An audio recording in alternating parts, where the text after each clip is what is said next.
Good evening and welcome to the November 13th, 2024 East Lansing Planning Commission meeting. Mr. Bartley, would you please take roll? I will. Commissioner Boyd. Commissioner Chapin. Here. Commissioner Denault. Here. Commissioner Hendricks. Commissioner Lapine. Here. Commissioner Overby. Here. Commissioner Williams. Here. Vice Chair Wagner. And Chair Sullivan. Here. I think we have quorum. Thank you. Is there a motion to approve tonight's agenda? So moved. Moved by Commissioner Overby, seconded by Commissioner Chapin. Seeing no discussion, all those in favor say aye. Aye. Opposed, nay. Motion carries. Agenda approved. Is there a motion to approve the minutes from the October 9th, 2024 Planning Commission meeting? So moved. Second. Moved by Commissioner Denault, seconded by Commissioner Overby. Seeing no discussion, all those in favor say aye. Aye. Opposed, nay. Motion carries.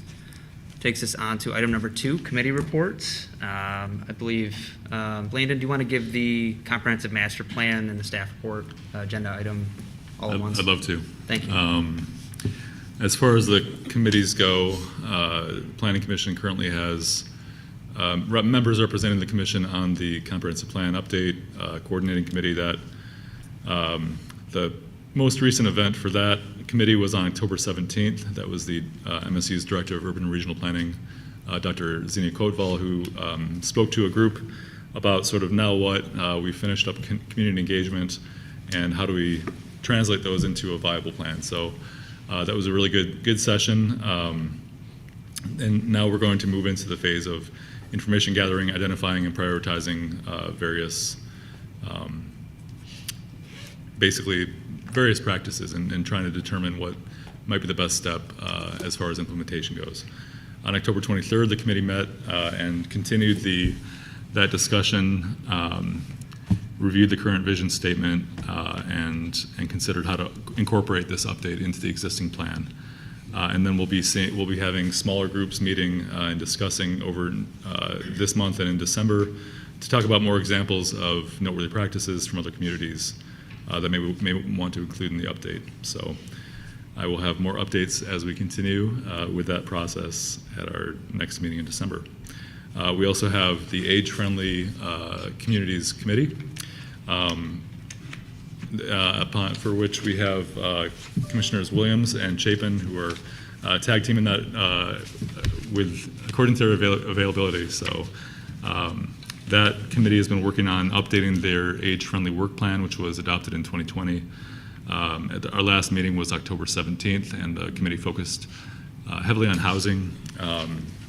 Then had members of the committee go to Ann Arbor later that week, or I guess the following week, for a statewide age-friendly meeting. Our next meeting will be next Thursday, November 21st, and we're going to do a little bit of a deep dive on transportation. So those are our committees' action right now. As far as our staff report, you've seen her at meetings, but this is Senior Planner Alicia Wrighton, and she's presenting a special use tonight, and you'll see her a lot more at upcoming Planning Commission meetings as she'll be taking on more cases, specifically special uses. Some of you have also met our Associate Planner, Grace Whitney, who will be taking on more site plan cases and will be at Planning Commission cases or Planning Commission meetings as those come forward as well. I will still be here, still be at meetings and presenting rezonings generally. And I also want to recognize our last member of staff, Linda DiGarmo, who's at our back table and will have been here 6 months next week. So we're very happy to have her, and she's been doing great work. I want to mention Public Act 153 was signed by the governor this morning. That bill amended the Michigan Planning Enabling Act to require a local government's master plan to promote a range of housing types, let's see the wording, and include an assessment of the community's housing demand with strategies and policies for addressing those demands. So as you know, one of the 4 major focus areas of our comprehensive plan update is housing. The other ones are social equity, public health, and climate resilience. So we're right there with what the governor and Representative Grant and all the co-sponsors of the bill wanted us to be doing, which is considering housing very carefully as we go ahead with our comprehensive plan update process. And then finally, For my report, I just want to recognize outgoing commissioners, planning commissioners. Cynthia Williams will be finishing her second full term as a planning commissioner at the end of next month, and so is no longer eligible to be reappointed, very sadly. But thank you so much for your service, and I know that the entire commission and myself will miss you very much. So thank you.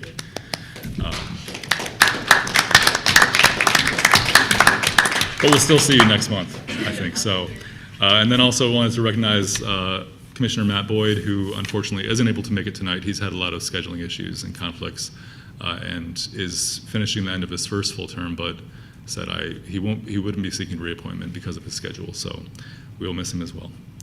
I think that does it for my staff report. Great, thank you. Thank Lots of good updates there. For the comprehensive master plan meeting on Thursday, is that in person only? Or is that remote as well? The comprehensive plan committee will meet next Wednesday. Oh, Wednesday. I thought you Yes. said Thursday. So, okay. The age-friendly communities work plan will meet on Thursday morning, the 21st. Got it. Is the comprehensive master plan meeting on Wednesday, is that remote or? Thank you, and that's in person here at Hannah. Okay. But we will record it for the Thank members you. of the committee. All right, thank you for the updates. Is there any commissioner announcements? They stole your thunder a little bit right there. So. I still have another meeting. Okay, yeah, still have another meeting. Well, this is your penultimate meeting, so. This is true. All right. Joe. Oh, Yeah, sorry. just real quickly, Mr. so, Chapin. nothing urgent here, but I think I would benefit from a primer on the proposal 1 that was just passed by our electorate, what the implications are for the planning commission, if any, and no urgency here, but, a couple, 3 meetings down the road, if we could spend just a moment or two on that, maybe more than a moment or two, I would appreciate understanding how it impacts our decision-making here, if at all. So I submit that. Yeah, I think That's that's fair? that's a great Okay? recommendation. All right. Yeah, that could be added to a future agenda as just an update for the commission. Okay. Yeah, Councilman? just for your information, we will be having a meeting regarding proposal 1, a attorney call meeting on Tuesday, the 19th. It's likely that we may discuss proposal 1 at the December discussion-only meeting. And then we do have a ordinance change to bring all of the rental housing regulations into a single location within the ordinance, within our ordinances, and that's been processed through the Housing Commission, and the Housing Commission has just returned it to us with their changes or proposed changes.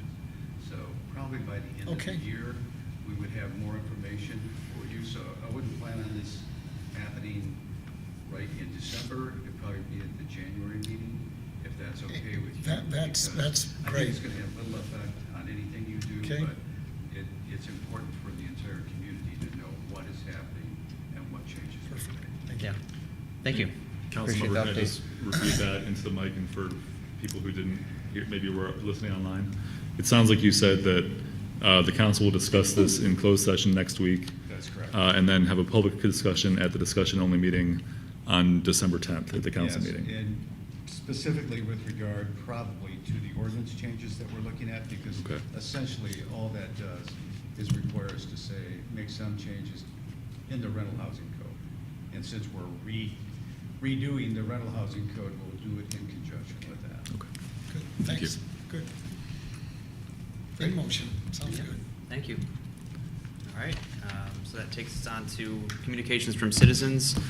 Item 5.1, written communications. I don't see any on this part of the agenda. However, I did see several written communications for item 7.1, the Grove Street rezoning, with split feedback on that proposal. So that takes us on to item 5.2, verbal from the audience.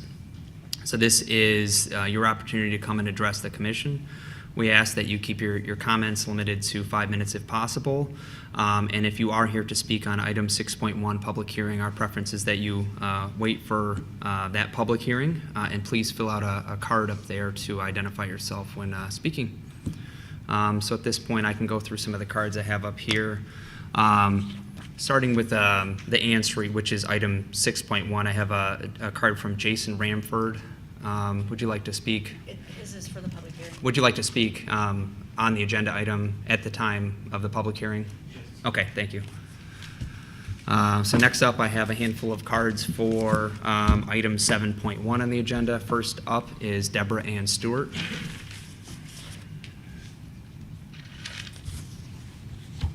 Good evening, thank you. I'm Deborah Ann Stewart.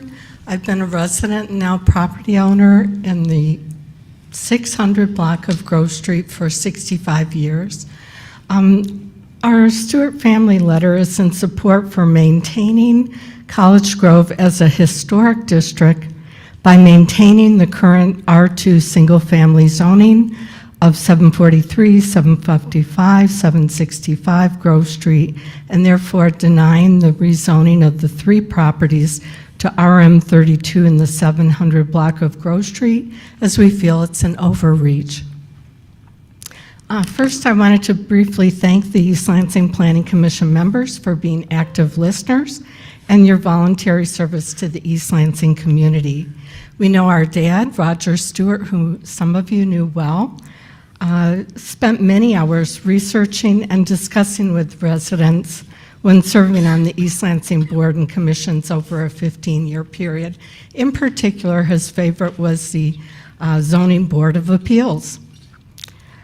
As a property tax appeals consultant, he was very aware of how zoning affected the worth of properties and the composition of a neighborhood. I write and speak to you as some of the persons, along with our neighbors, most affected by your decisions. I've grown up, studied, taught, researched, and lived in the College Grove Historic District for over the 65-year period. Most important to your decision this evening is to consider the need to improve the infrastructure of water, sewage drainage, and road safety for the current residences of Grove Street before adding more building and 48 units of multiple residents to the area. A decision to approve rezoning requests before infrastructure additions are made on Grove Street is to address current use would be remiss of the East Lansing Planning Commission members for any reason or rationale. Our entire 600 block of Grove Street, both streets and sidewalks were completely flooded twice in the month of July. During the rains for 2 days, we were unable to leave our homes. Added building structures, more cement, and an increase of a high-rise apartment building with 48 additional units with multiple persons residing would knowingly worsen the existing infrastructure problem. Since a change in zoning previously to the 700 block, many of our east side of Grove residences have had regular flooding in basements, and some have black mold issues. In regard to traffic overflow and pedestrian safety, it is already dangerous as it is. It will significantly impact traffic flow and safety in a community on a daily basis. Already, a high school student was hit by a car and struck to the ground 1 year ago today. The car, driven by a college-age female on a cell phone, did not stop to see how the high school student was. Unfortunately, changes have not yet been made to the pedestrian section of Grove and Bircham. Changes in zoning will negatively change and upset the safety in a historically pedestrian-friendly neighborhood. The young high school student who was struck was out of school for a week. High school students walk down Grove Street 4 times a day. Pedestrians would be at greater risk with an additional 48-unit apartment complex housing 40 to possibly 60 more vehicles in the block where children are walking to school, to the library, and home from school daily. Cars have already taken over the block and neighborhood, causing traffic jams and safety concerns from previous zoning changes. Cars are already regularly parked on the wrong side of the road in the Grove Street, both the 600 and 700 blocks, which does not allow for the fire trucks and emergency vehicles to pass should an emergency in the neighborhood arise. Zoning. Current R2 single-family zoning is appropriate for the area to be maintained. Also, neighbor, professor, and expert lead certified architect builder Timothy Marzowski has submitted other zoning recommendations and options for the future of the area. Extensive planning zoning suggestions were made in writing to the Planning Commission and to East Lansing City Council members 1 year ago, October of 2023. The suggestions also note how RM32 rezoning, which we're speaking about tonight, is inappropriate for the 700 block of Grove Street. The Stewart family is also interested in Professor Marzowski's suggestions. That's 5 minutes. We hope that you will review his suggestions and presently deny the request for a change in zoning. Thank you. Thank you for your comments. Next card I have is from Josh. I'm trying to make out the last name, Combs? That's close. Hi, my name is Josh Coombs. I'm living at 1005 Lantern Hill, here tonight to speak in favor of the Hagen Realty rezone and project. I grew up on the East Coast. I've lived all over the country. I never would have guessed I would have ended up in East Lansing. This is a great town to raise kids, and it's probably one of the best kept secrets in the country, I think. So I've really enjoyed raising my kids here and getting to know this community. My wife and I decided to move in almost 20 years ago to start our family. Fell in love with the Bailey neighborhood. There are definitely family zones and student zones. Honestly, there's no way I would choose to raise my kids near a sorority and fraternity. I appreciate the Grove neighbors' concerns, but really the Grove Street kind of became student land when that huge sorority went in. So I kind of feel like that's just not a family zone anymore. This property that the Hagens are considering is a logical location to develop student housing. So really the question is, who do we want developing it? Look around town at different housing, all this different student housing. Some are poorly maintained. Look at the Target and Hub properties where we're missing out on tax income from their deal that they got. So let's not do that again. We should choose a local developer who builds and maintains safe, clean student housing and who pays their fair share of taxes. My wife and I were not born and raised in East Lansing, didn't have roots here. Over the years, we've come to know the Hagens. Our kids are in the same classes together and sports together. They are a cornerstone of the community, organizing events and bringing us together, always willing to lend a helping hand, participating in homecoming, coaching, and more. The Hagens are part of what makes East Lansing awesome. I'm happy to call them my friends. Their passion is in building and improving this community. So my vote is yes for the Hagen project. The demand is there, the location is good, the Hagens have a reasonable plan to develop it, and they will keep it maintained and safe. They will be here to help students when they need it, and they will invest back into the community. These are the local businesses that should be celebrated and awarded new opportunities. I hope the leaders of this community embrace and enable this project. Thank you for your comments. Next up is Nicole Hofnagel.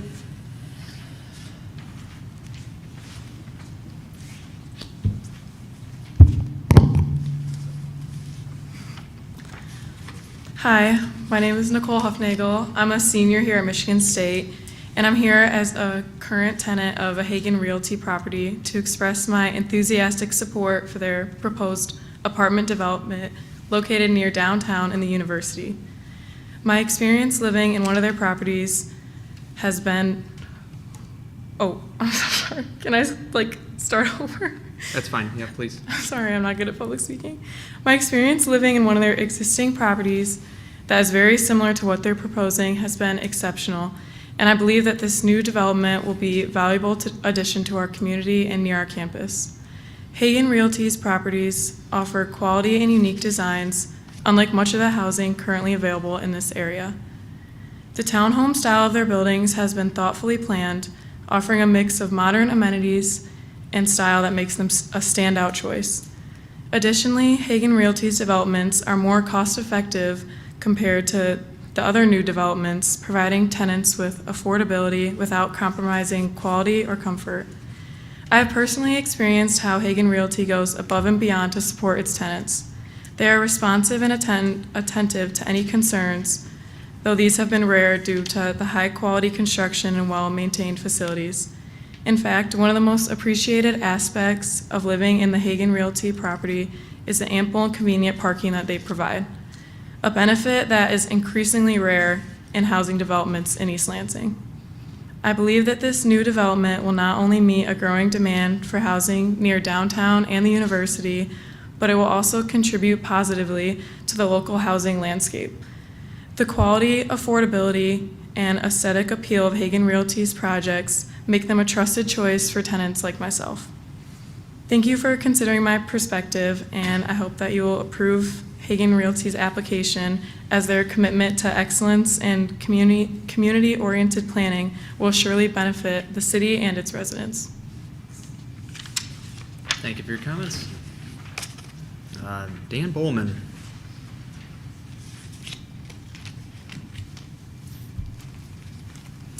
We don't keep a clock going anymore? No, I don't know how to do the clock. Try to Yeah. pace myself. Let me know when I've got about a minute. Yeah, thank you. Good evening, Planning Commission. It's good to be on this side of the podium. My name's Daniel Bowman. I'm an architect for 35 years, and I'm a resident of the Bailey neighborhood. I live at 511 Bailey Street. Most recently, I've been employed as a professor of construction management at Michigan State University. And I wasn't really prepared to talk about this particular issue, but it occurred to me that I've been teaching a class in construction principles and real estate development over the past 2 years, and I will tell you that it's very difficult in the real world to get projects like this to pencil out without a long-term commitment from the investor. The net present value of the after-tax cash flows on these properties take a long time before we see an actual, we meet the initial equity of this project, and so the Hagens have demonstrated their commitment to this community. One of the things I always found particularly difficult when seated in your chair is listening to speculation as to why a project may or may not be successful, or why a project may or may not be appropriate. Most recently in this particular project is some speculation at best about the causes or the impact of the torrential rains that we saw this past summer. I think Mr. Bartley was wise to advise you to put that aside and to allow city staff, whether it's the city engineer or city planning department, to make decisions regarding the treatment of water that may or may not flow off of this site. The bigger issue that concerns me, though, is that you've been asked to wait for the next version of the comprehensive plan, and I would submit to you that you actually have a comprehensive plan that you are presumably currently working from. I actually was part of the group that helped to craft that plan, as was Mr.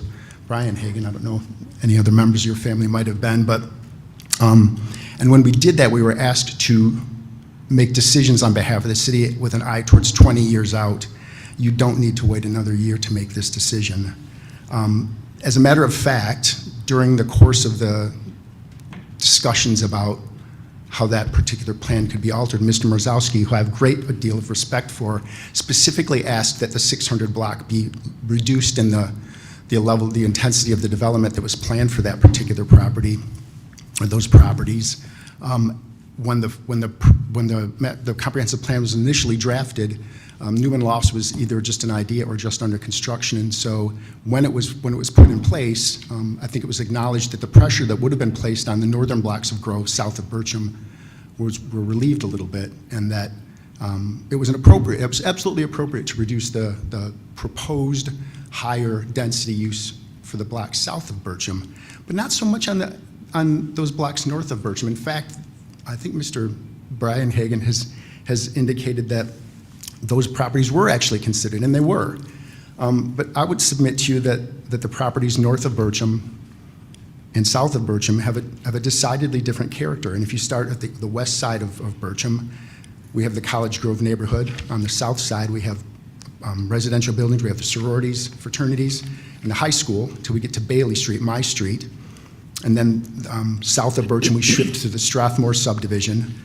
South of Bircham. North of Bircham, we have apartments and relatively large-scale buildings. And where we don't have those buildings, we have a privacy fence that runs along the south side of Bircham. That's a pretty bright line. And then we continue further east to the old township, where we return to the gridded blocks without sidewalks. And then we switch over to the Lantern Hill, Mr. Coombs' neighborhood, north of Bircham. So Bircham makes a pretty bright line of development in the city. 1 minute remains. Okay. I would submit to you that this proposal now meets the parameters that was set by this commission when it was initially not necessarily approved. It was not unanimously approved because it was seen as a large-scale development. Well, that particular fear has been removed. It cannot be combined or changed without reapplying to this commission because of the conditional zoning, rezoning. You have a comprehensive plan as formed as a part of an extensive citywide review that included untold work by your commission, related committees, and individual citizens who were asked to consider what the city would be like in 20 years, and that is still valid. You don't need to wait for revisions. You don't need to wait for some nascent RM4 zoning that might never materialize. You have a mechanism that can properly be used to, by which property can be appropriately rezoned, and I would respectfully encourage you to recommend it to council. Thank you for your time. Thank you for your comments. One last card up here for Kyle O'Connor.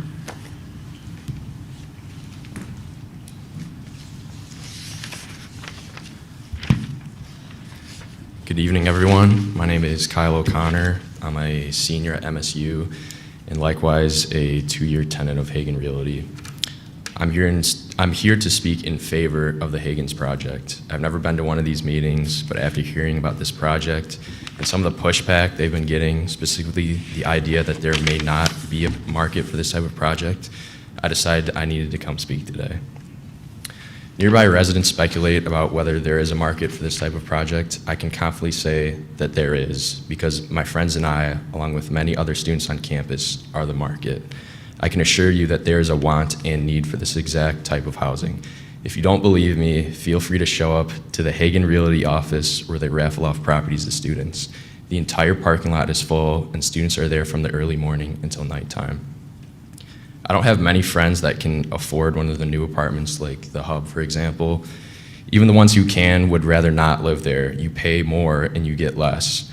I've lived at the Duran Street apartments for the past 2 years, and it's everything I could want in an apartment complex. Everything is updated. I have a nice kitchen, my own bathroom, gray tile, and I walk to every class I have. It's safe to say that with the Hagens, I'm living very comfortable as a college student for a very fair, very affordable price.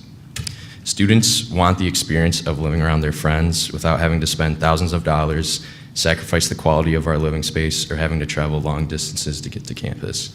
What the Hagens are proposing meets the exact needs of what my friends and I, along with many other students, are looking for. We want a new or renovated property with parking that's close to downtown and MSU.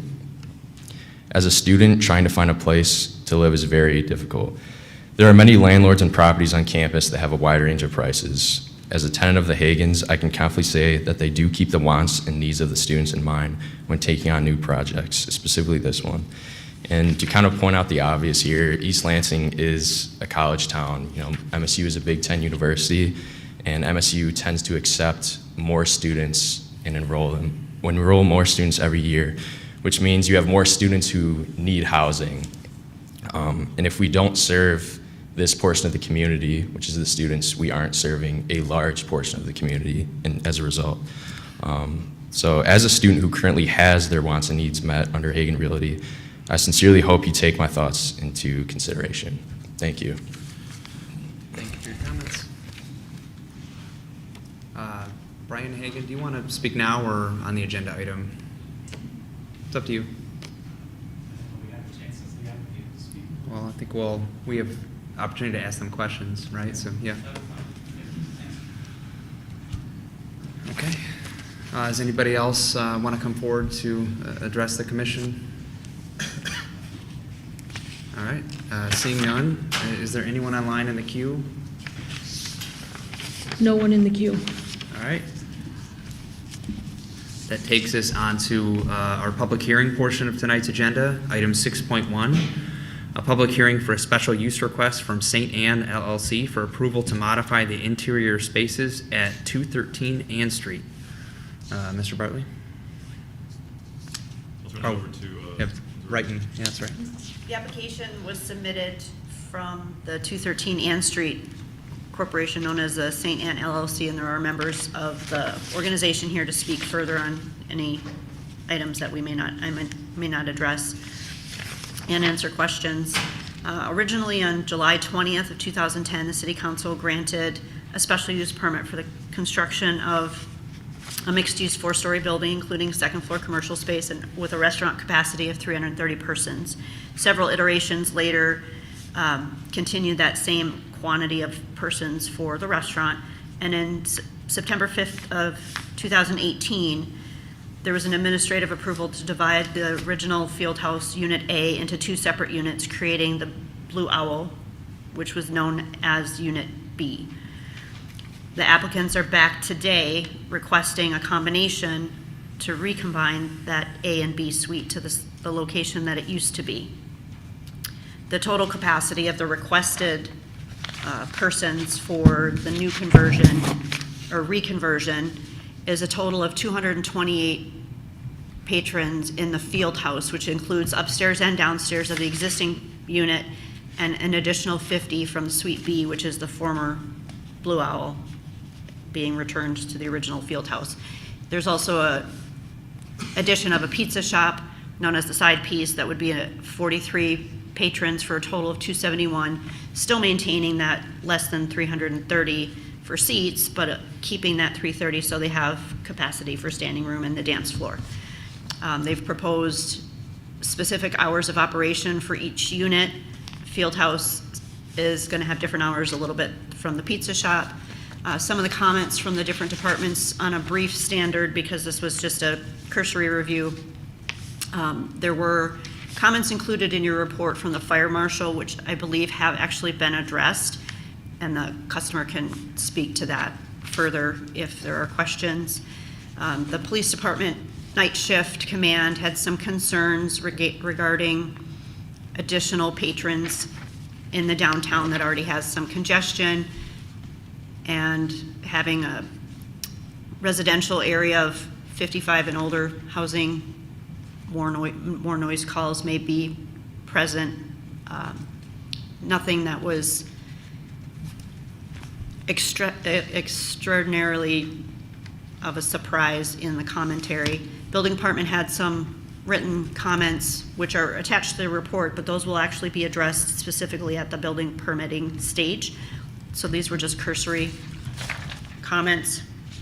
The special use permit continues, and all the conditions that were originally approved from 2010 on remain. The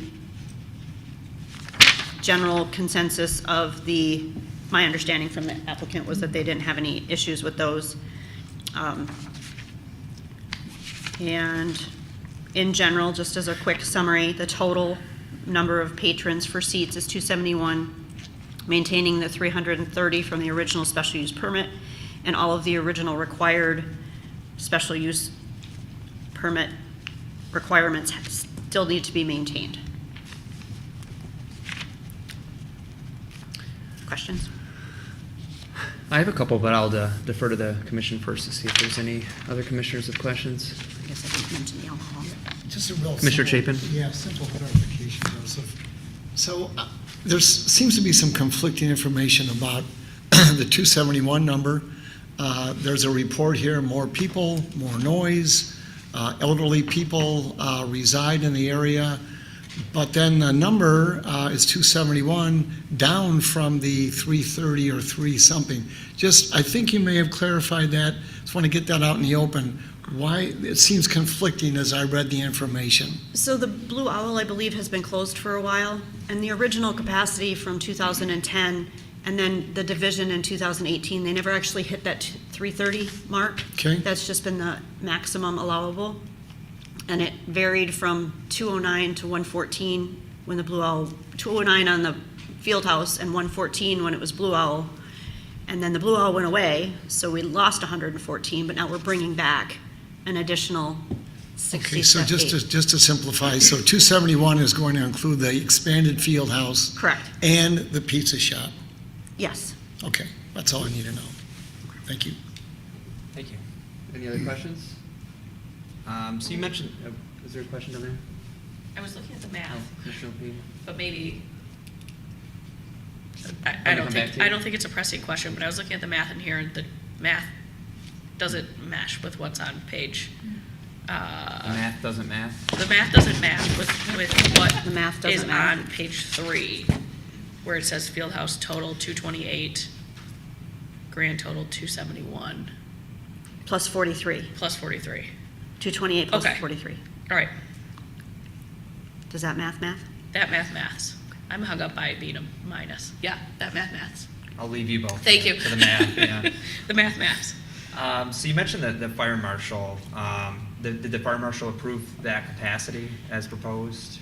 So, as a cursory review, Okay, yes, but they still have to go through the building permitting process, which each department will be given the specific set of plans that are submitted. So DPW, fire marshal, police, planning, and that's a condition of approval. right. Okay. Is there any other outstanding or unresolved issues aside from that with city staff? The only one that was outstanding has been resolved, and that was the use of the TV as a sign, and it is no longer being used as such and will continue to be used as a television on the outside. Okay, and they're just keeping the existing entertainment license, they don't have to apply for a new entertainment? Correct, that is license? valid That's- through and 7 that's of, not gonna be for the pizza place, right? It's just for the field house, and Okay. that's valid through 7 of 25. And then, you mentioned some hour changes. I see that the hours are outlined here in the agenda item, but I don't know what they were prior to the new proposal. Are they extending, staying open later, or just in So general? the information that I had originally received, which is stricken in the report, was 11 to 2 and 11 to 3, but those do vary, which is why we had them break it down by actual use. So the field house has 11 to 8 for Monday, Tuesday, Wednesday, and then 11 to 2 Thursday, Friday, Saturday, but their original just said 11 to 2 across the board, and that wasn't accurate. So this just broke it down more specifically per day. Okay, so they're essentially asking to reduce the hours that they're open for the field house, but also asking to stay open past 2 a.m. for the pizza place, which does not have a liquor license. Right? Correct. It's a standalone entity. It's a standalone and is not impacted by the special use, Okay. for the alcohol use, excuse me. Okay, and then there's no changes being made to the upstairs portion, I feel, it's just the downstairs. And then last question I had is regarding signage. I don't think anything in here about potential. Nothing has been presented.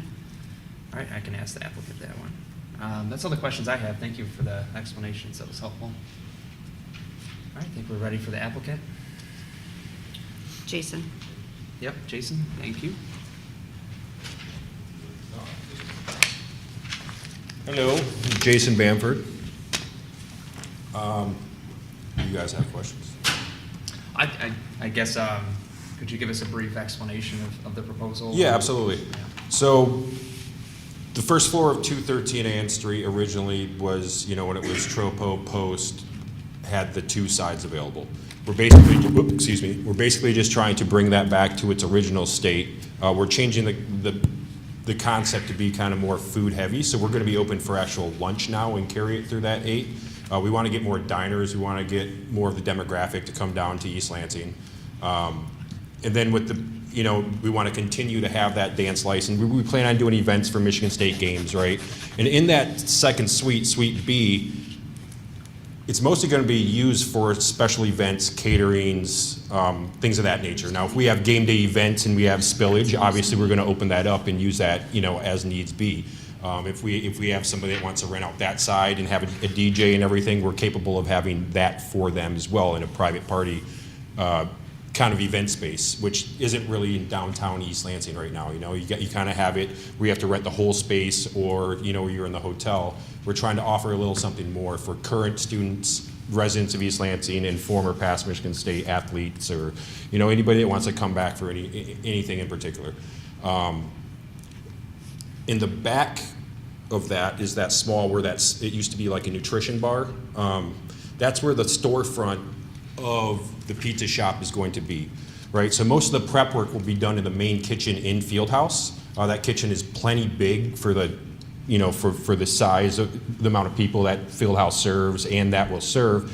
And then that'll be like the storefront. So if you guys remember Frandor Deli, Westside Deli, so it's going to be set up kind of like that concept, right? Where you have your wings, your breadsticks, your pizza, and a hot holder that's going to be time temperature regulated. Then you're going to have your deli subs and sandwiches that you can get. And it's going to be kind of that quick service as well, right? We're going to have 43 seats.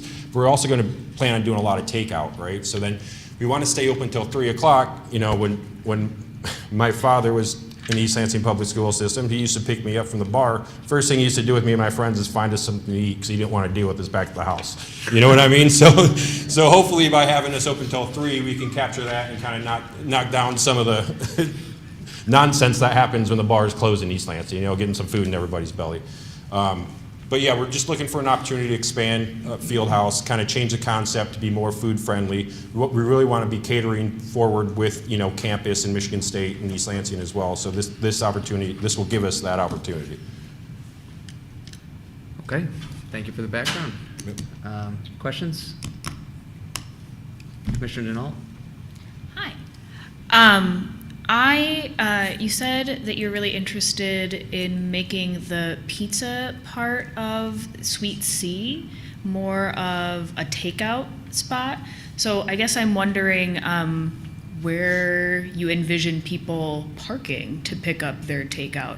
I assume that of course some people in the neighborhood will just walk there as well, but that's really already a super congested area with not a lot of spots to sort of put your flashers on and run in and grab something. So the parking garage is there really close by. I don't know if you're thinking about that or if you have a plan for that or if you're talking to the city at all about utilizing the garage. Well, the garage is there. We expect a lot of foot traffic with it being on that alley. Hopefully we get, students that are going back into the neighborhood, people that are in town on game days that are walking to, the stadium, Michigan Spartan Stadium, or anything like that. We are what we are in downtown East Lansing. We understand that. We're just trying to take what we have and have the best availability to the community that we can with being in that position. And that is the hard part of East Lansing. Now, there's been a lot of higher-end restaurants in East Lansing that have failed previously, decades ago because of that kind of situation. So we all understand that is part of downtown East Lansing, and we're just trying to create a concept to where we can still serve our community. And a lot of that takeout I plan on being from bar patrons that are going, or students that are walking around town. Hopefully, the apartment complex right across the street. Any additional questions? Well, Commissioner Chapin? Just quickly here, there was some language in your information here, Mr. Bamford. Yes. Know your father, Yeah. good man. How's it going, Mr. Chapin? Just fine. So, about family friendly. Yep. You wanted to kind of cater to beyond the students and Spartan events. I was sort of drawn to that language about family friendly. Yep. What changes in your menu, your advertising, your outreach that makes it more inclined for my grandchildren to go down and get their pizza from you or their sandwich from you as opposed to in the past? I think that'd be a nice option for them. Absolutely. That space has notoriously been a place where, kids pack in like sardines. They like to party, right? It's Michigan State. And we understand that that's, what we're working with. So by changing the concept and doing a bunch of marketing for a smash burger concept, kind of taming down, the music during the day and having a more welcome environment, opening up the new side, cleanliness, that's going to attract more people who want to come in. There's been new things to, the design and stuff like that we would like to go forward with that kind of engages the sports community that we are. So we really want to get all East Lansing community members who are into the Michigan State, athletic scene to want to come there and enjoy themselves, watch a game, eat a burger, whatever. I was struck by family friendly as well as everything else you've talked about. So Well, maybe it's others important. picked up on that too. So. Yeah, it's important for East Lansing, you know, Yeah. it's one of those places where a lot of college communities have the city and then they have the campus, right? Well, here in East Lansing, the campus is kind of on top of the city. So it's hard to kind of regulate that college environment with the rest of the downtown. So we're going to do our best to try to, you know, open for lunch. If you have that, get a good lunch crowd, that's going to, you know, that's going to create the buzz and people are going to understand that we're a food first college bar. Does that make sense? Fair enough. Yep. Thank you. Yep. Oh, Commissioner Lepine? I'm a little hung up on the staying open till 3 a.m. Yes. I'm born and raised here. I'm not aware of many other places downtown East Lansing that are open till 3. And obviously there's a couple of comments in our report about noise. So can you talk a little bit about why you want to stay open till 3 after the bars close and how you plan to manage the noise component? Absolutely. You know, my biggest example, I moved away for 20 years and recently moved back to this project. And I always remember going to Poncheros after the bar, right? They stayed open till 4 o'clock. I remember meeting there wherever anybody was in town, see a Poncheros when the bars closed, you know, and it was kind of that thing. So there has been some success. As far as the noise on the new expansion side, we have had a sound engineer come in and we are getting some things put into that building as a requirement even from the building owner to make sure that noise from inside the building was reduced. But also by having that expansion, we're going to have a second door as an exit. So we're only adding 50 more seats, right? But we have a whole nother exit for people to exit the building out of. Where before you had that entire capacity that was exiting right off that one street into the sidewalk. It created congestion. People started bumping into each other, right, and all that. So this will kind of alleviate some of that pressure as well. Commissioner Denal? I actually have a follow-up question from Commissioner Lepine's question. I wonder, I appreciate the sort of mitigation steps that you're taking for sound, especially in the main field house area. Yes. I wonder, though, if you've considered or if you've taken any steps to mitigate the sound that will sort of bounce around in the alleyway, which is where that 3 a.m. pizza, right-centric concept is focused. I don't know if you've thought about that. And the other question that I have, do you want to answer that question first and then I'll ask my second question? Or do you want them both right now? As far as the sound, there's not going to be the same kind of music that's coming out of the pizza shop as Fieldhouse, which is a loud bar scene. So that back end of it is going to be more subtle to begin with. It's going to be patrons that we have to control. And we'll obviously use, you know, proper line control. There's going to be added security because of the expansion anyway. We know that we're going to have more students there, so we're going to add security to make sure that we can compensate for that. So you have dovetailed perfectly with my second question. Well done. Thank you.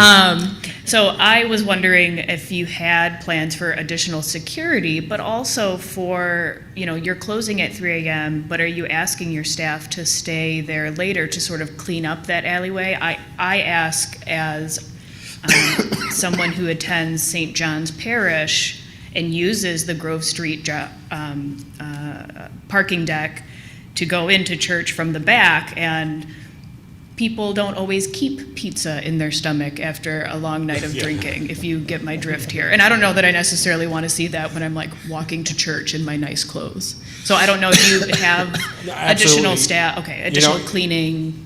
We will be clean. You know, what I've worked through my whole career, we have always been clean. I would never allow there to be puke or any kind of fluid, bodily fluid left outside of my business and expect people to think that, you know, I wouldn't want to go up to a business that couldn't even clean puke off their front door or on the sidewalk, right? How clean is their kitchen? So that's not going to be a resemblance of us. We will take care of the alley and work, you know, in conjunction with LS, their back dock area, with St. John's Parish, whatever needs to be done to make sure that that area is upkept. We're not trying to infringe on anybody else that is there. We're just trying to boost what we already have. Great.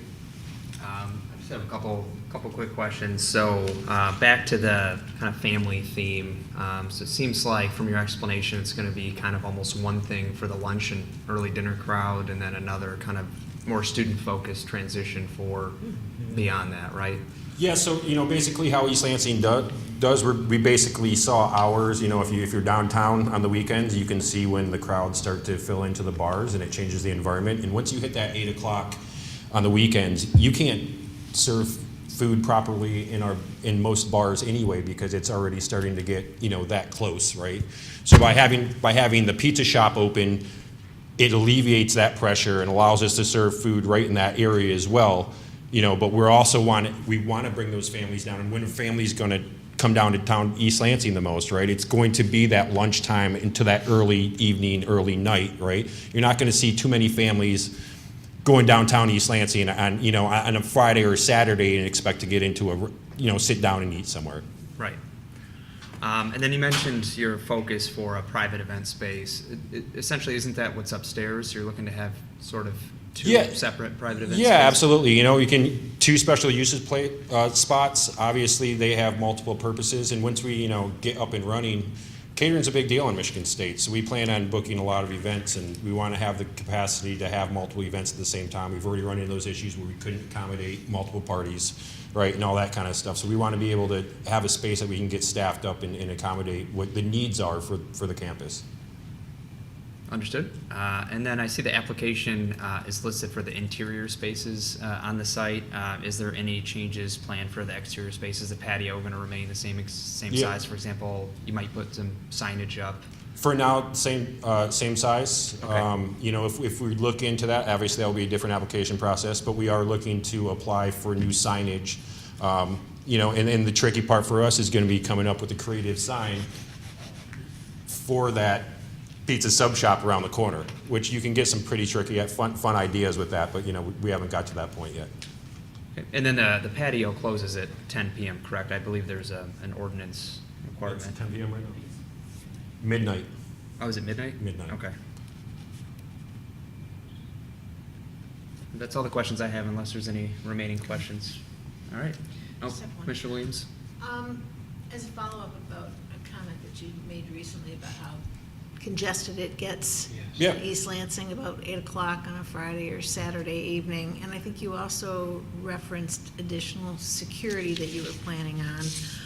There's been some concern about expanding the space in your buildings because of the concern about rowdiness and congestion, particularly in that part of town. Could you speak to that issue a little bit and talk a little bit more about the security that you referenced increasing? Yes, absolutely. I mean, for the past few years, Clubhouse, basically, right, has been known as a place of party. And people from out of town, even on big game days, come. See people from Detroit, right? People that you don't necessarily want to see on your campus during game days, right? Trying to get into that kind of party.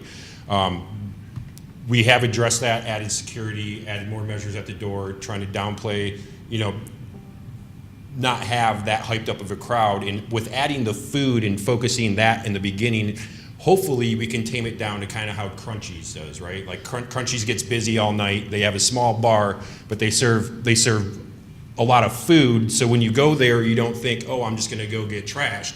You think that it's also a food establishment, so you tend to carry yourself a little bit different. So we're hoping that plays into all of this as well. Thank you. All right. Thank you for answering our questions and for the explanation. At this point, we will open the public hearing to see if there's any members of the public that wish to come forward to address this agenda item. Seeing none, is there anyone online in the queue? No one in the queue. All right. So at this point, we'll close the public hearing, and then we will see this agenda item presumably December 11th, I believe, is the next date for the next hearing.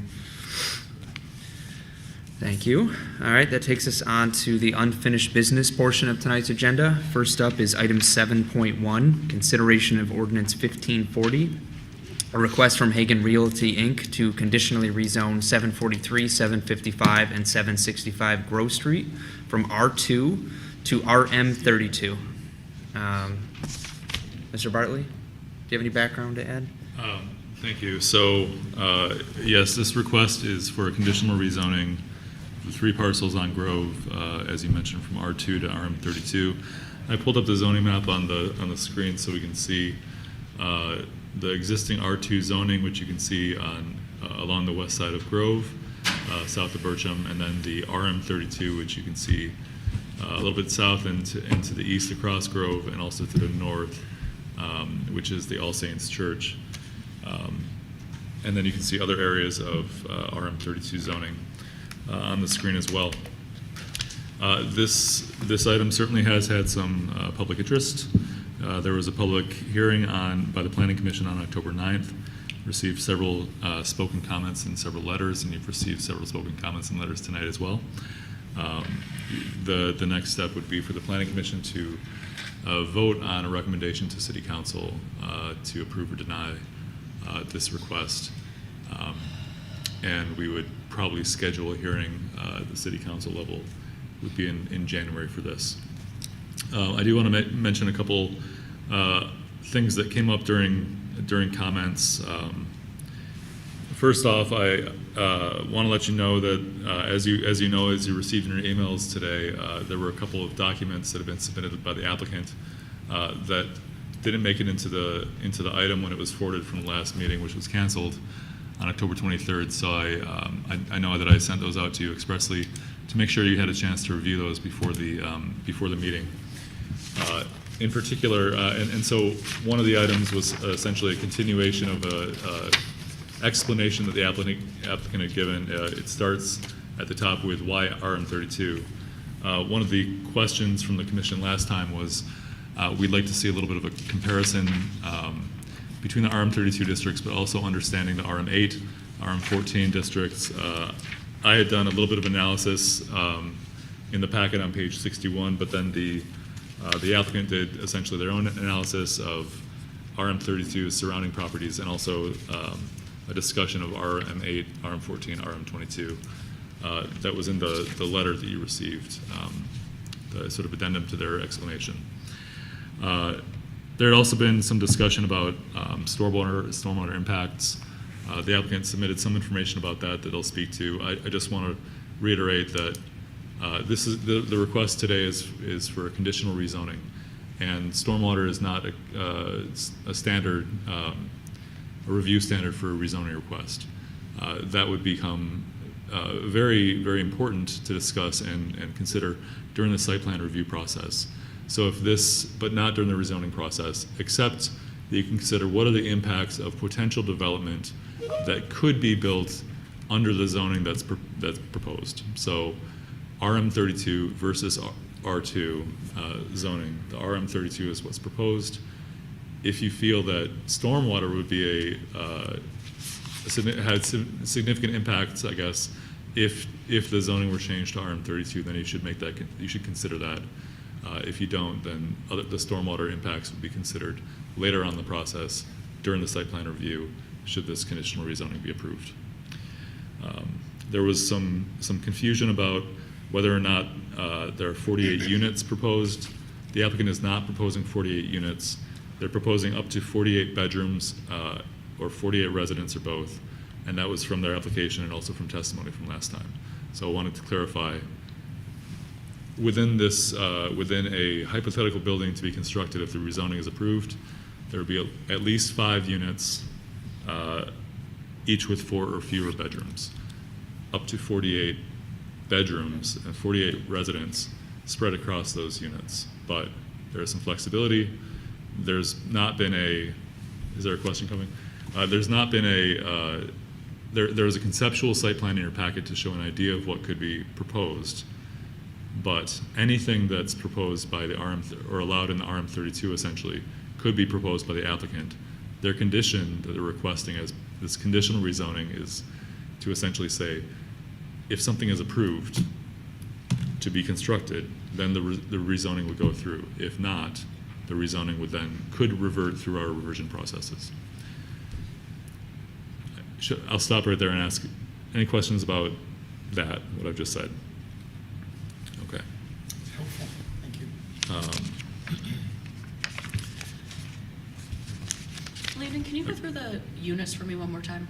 Yes. So there was a concern that was brought up by at least I think Probably maybe me. one or more people Their understanding was that what was proposed was 48 units. That's not what's proposed.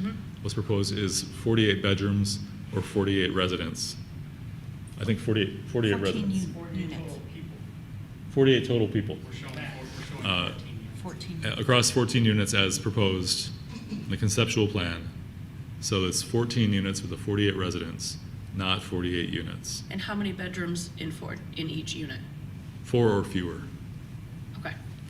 Because that's With what one would be person allowed in by the each bedroom? RM32. I'm sorry? With one person in each bedroom? Correct. Okay, thank you. I'll defer to the applicant in more details. I'm on a math kick tonight, With that, apparently.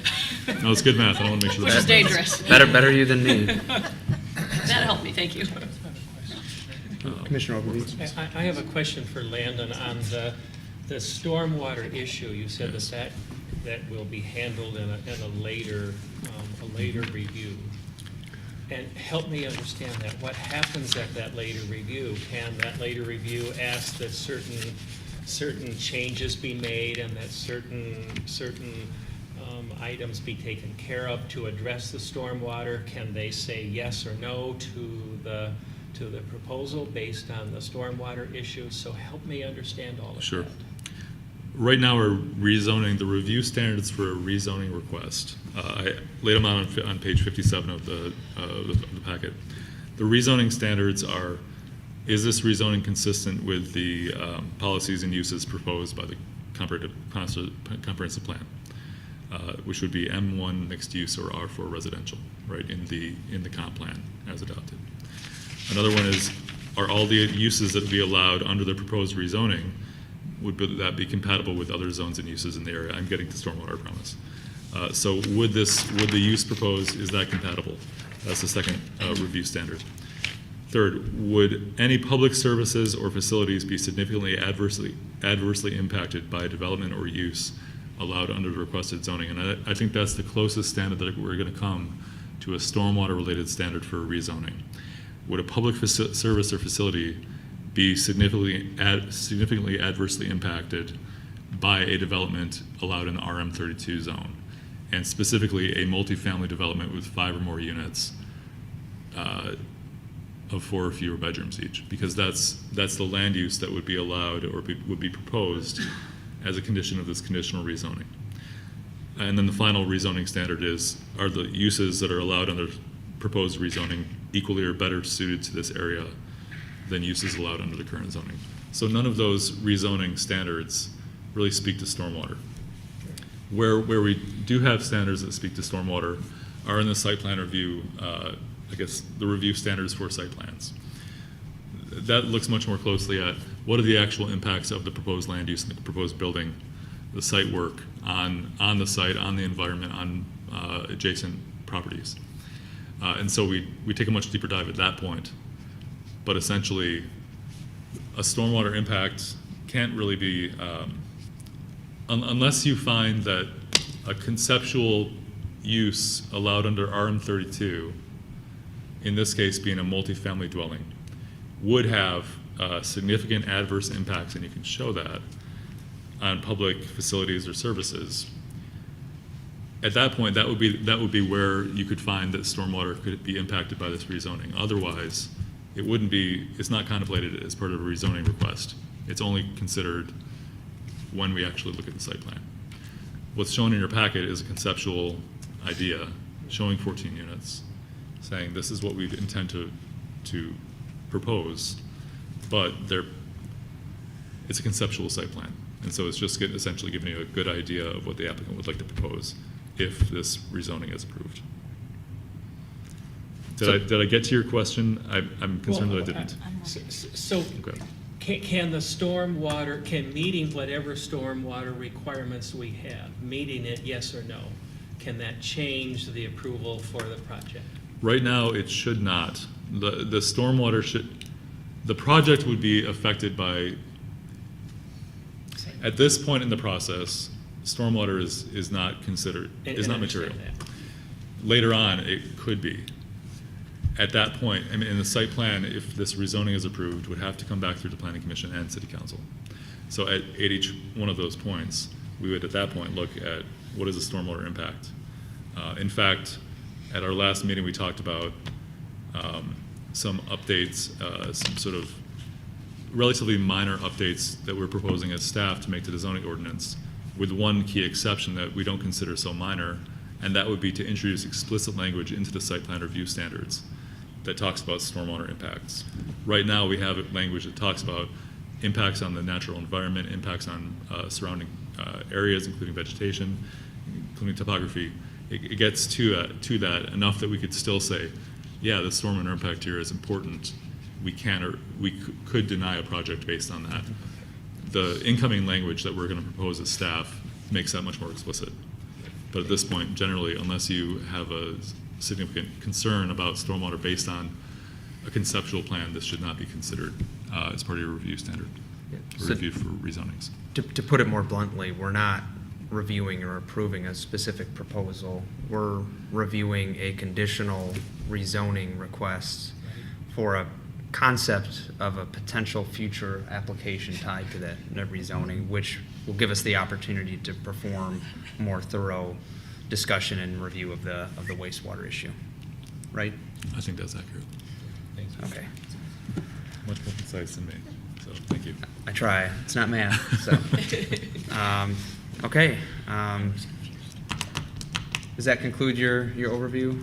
I think it does. Okay. Any additional questions for Mr. Bartley? I have no more math questions. Okay, good, because I don't either. All right. I believe the applicant reserved their time to come and address us at this point with any updates and potentially an overview of the documents that were submitted prior to the meeting. Yeah, thank you. Brian Hagan Realty.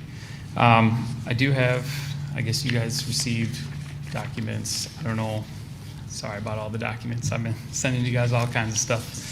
Try to be thorough. The last one I sent in is kind of what I plan on going over right now, is really more of just a synopsis of the standards, which you guys were touching on. So I won't cover standard number 3 a whole lot, except to say that there is some language in there, a quote from the building official that basically says exactly what Mr. Bartley said.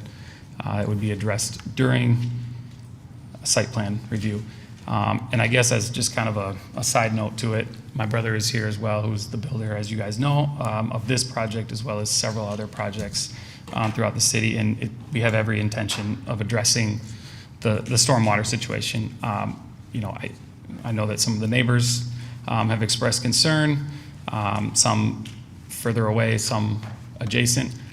Again, we have every intention of addressing that. It's just, again, now is not necessarily the time to do that, but happy to answer any questions. And again, my brother's here as well. So before I get to kind of the table that addresses the density and some of the zoning aspects of things, again, I wanted to go over the standards.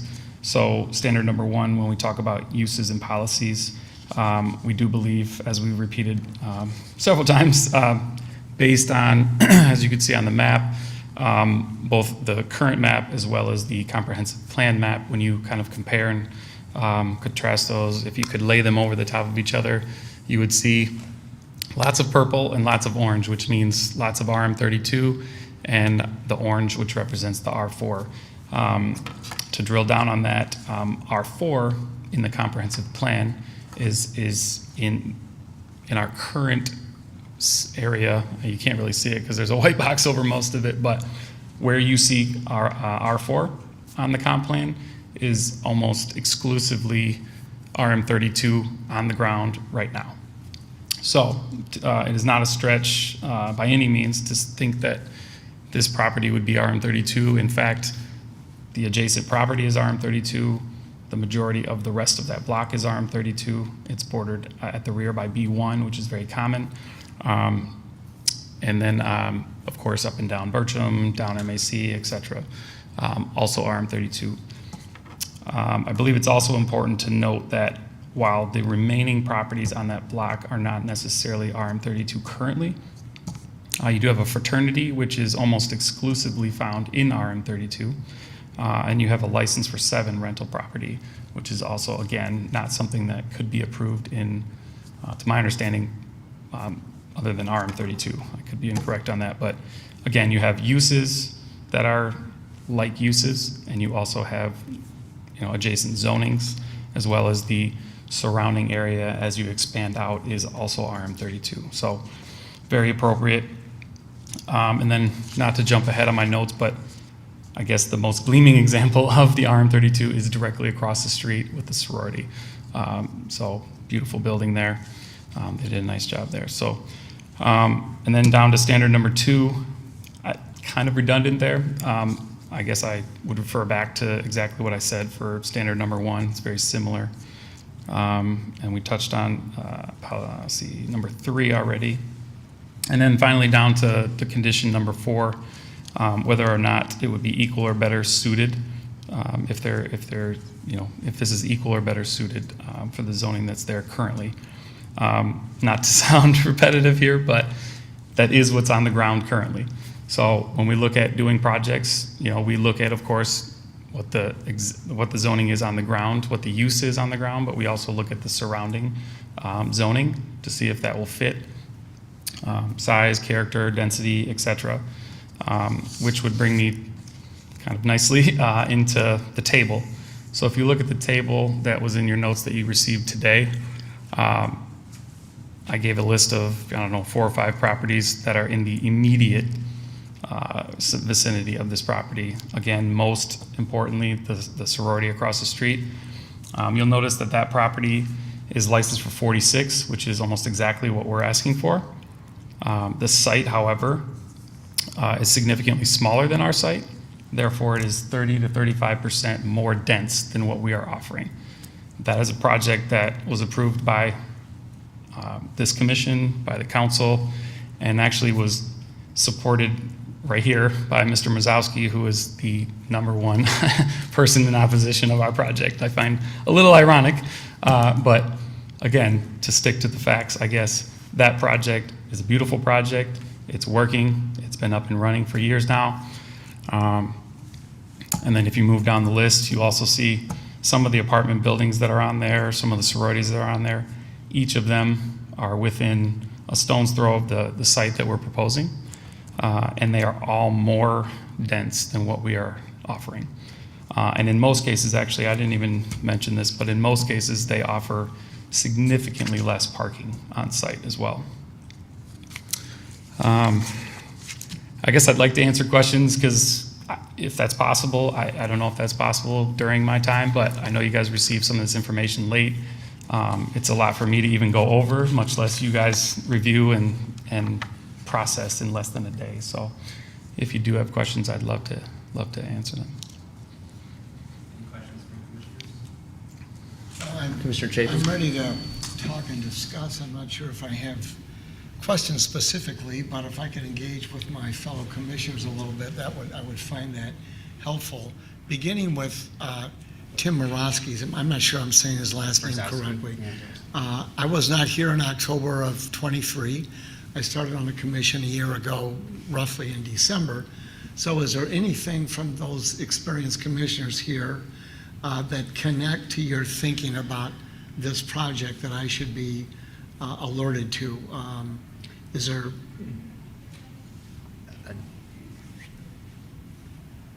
I mean, their sites are relatively close to each other with similar zoning and scale. Aside from Okay. that, I think Dan don't know what else to Bowman say, addressed really. that as well, Yeah. indirectly. So, okay, I've asked, I just want to make sure I'm connecting to what may have happened in the past. So, that was question number 1. I have to tell you, I thought the information in the packet was quite compelling from Hagen Realty, management, et cetera. And coupled with the statements from the students tonight, I'm thinking of a growing student population. I'm thinking of a local reputable management team and realtor. And the dots are beginning to, I'm beginning to check the boxes favorably for this project. I just kind of want to open up with that. I'm concerned about the students and their talk about high cost. Their talk about, well, I know what my question was too here. One of the students talked about the raffle, the drawing of some kind for the Hagan properties. Are you currently at capacity right now? Yes.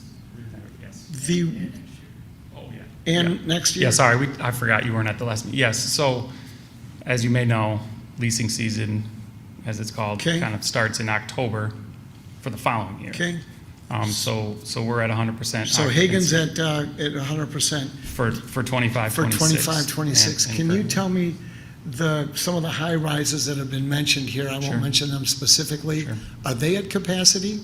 I don't believe so. I guess I can't speak for them. I think, to be honest, if you go on their websites, it's very confusing because you see a range of pricing and you don't see an actual unit that's available. We've purposely done the I suppose opposite on our that's site. somewhat irrelevant, But I think it's a fair question. I think that we, as you know, we're just one of the management companies, but we're one of the larger ones, and so we do field a lot of those calls. And so a lot of the calls are, unfortunately, frustration with. I mean, our office is right across the street from one of the buildings mentioned, and we get those calls. It's unfair for me to ask you about your competition. But No, I'm I mean, curious I about can't say thinking for sure. greater I don't want to knock community, them. Thinking but about our yeah, student body. yeah. There's no I'm question. just There's curious. like one or two of the students mentioned that sort of next tier of pricing, but also quality is a need right now.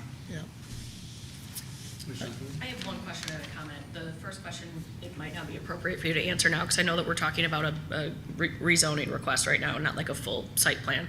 Do you, typically, when we have a full site plan and things of that nature, we have like a range for what you're planning to charge for rent? Sure. Is that Yeah. something that you've started to think about, given all of the conversations that we've heard and the feedback about cost in the area? It's okay if you don't. I just wondered. No, it's a fair question. A little bit. We have houses that are in that area, so certainly we're going to look to those houses. Certainly look to the apartments that you referenced. Because when you build something new, of course, it tends to be a higher price. Some of it is kind of, as Dan touched on earlier, you obviously have a long-term investment here. But we do make a conscious effort for our properties to be less than the high rises and that kind of thing on purpose. As far as putting a specific number on it, I can't say, but the need and the want is there. I think what one of the students failed to mention maybe was sort of there was 200 people at our office on our first day of leasing.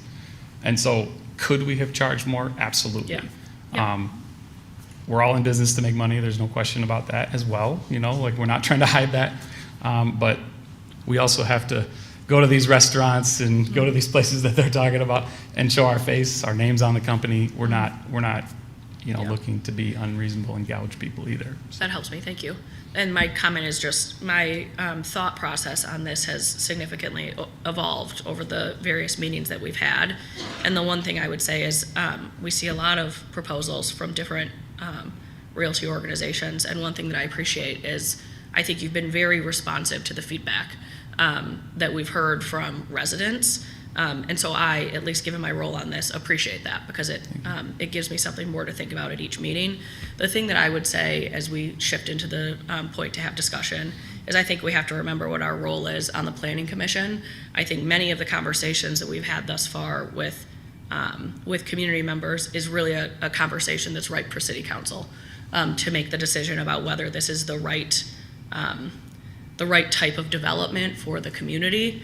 I would certainly argue, having lived here my whole life and lived in like 8 different apartment complexes, I'm hard pressed to believe that we truly need more apartments and more townhomes. I think we need more single family homes, but I also don't sit on City Council. So responding to this request as a planning commissioner, I would be comfortable moving forward and taking it to a vote.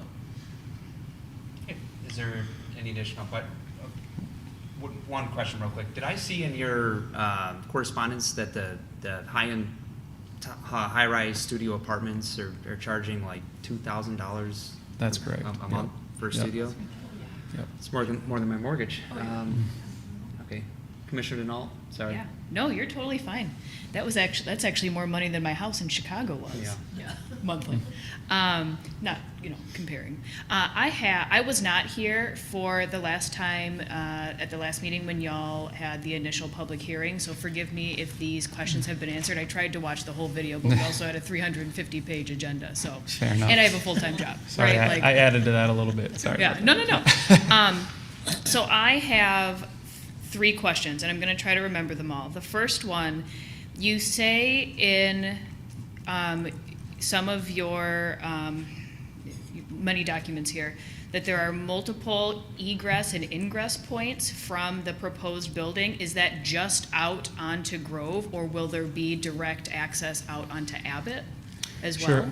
Sure. So I think what was my intention of that was for traffic. Yeah. So just one in and out for the Yeah. building itself. Okay. But then, as far as trying to address the traffic concern from the 600 block, et cetera, basically just saying, hey, you can go out of our building, you can go past the library, you can go to Grove, you can go right or left, you can get onto Abbott. You're basically just trying to illustrate that people aren't just going to charge into the neighborhood.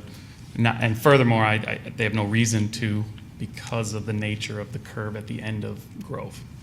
So just trying to address the traffic concern, and that there are many ways to sort of disperse. Okay, so, but there is only one proposed entrance and exit from the building? Correct. Okay. Yes. That was just confusing to me. Yeah, sorry about that, yeah. No, totally fine. Because I also had some concerns about traffic, especially with high school students Sure. on that Yep. street. I've walked my dog on that street, and boy, have I seen some people take that curve real fast, so. Yeah, fair enough. Yeah, I have a child in high school, elementary, middle school. I actually know the high schooler that was hit by that car as well, so. My second question has to do with the ownership of 755 Grove. Y'all don't own that structure, do you? We have an accepted deal on the place, I guess is the best way to put it. Okay. So you haven't purchased it though? Right, Like you right. don't own it? But We there's like an don't agreement? physically hold title to it, but we have an agreement in place that allows us essentially to go through this process and, speak on behalf of that property. We have legal standing, I guess Okay. is the proper term for it. And is that, does that home, is it currently rented or It's are there rented. tenants? Correct, that's the license for 7 rental that Oh, I was okay. referring to, yep. Okay. Yep. Do you know when that lease expires? It's typically or- an August to August lease. We've been in contact with the owner of that, and that's part of our discussion, not part of our negotiation with him. But yeah, it's tied up, I guess, or we have legal standing for it, however you want to phrase it. So Okay. And then, what was my last question? Oh, no. I told you I would forget yeah, one of them. I was talking. It's not fun. I'll find it. It'll come back to me. I'm not going anywhere. So Any remaining questions?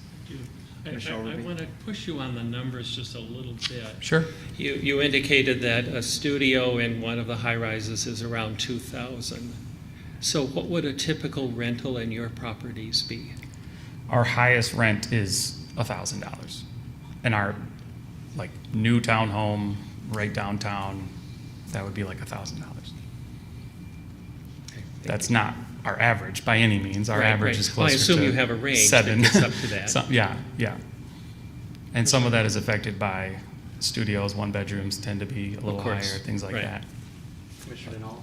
I remembered my third question because of my fellow commissioner's question. Thank you so much. You're welcome. It's a team here.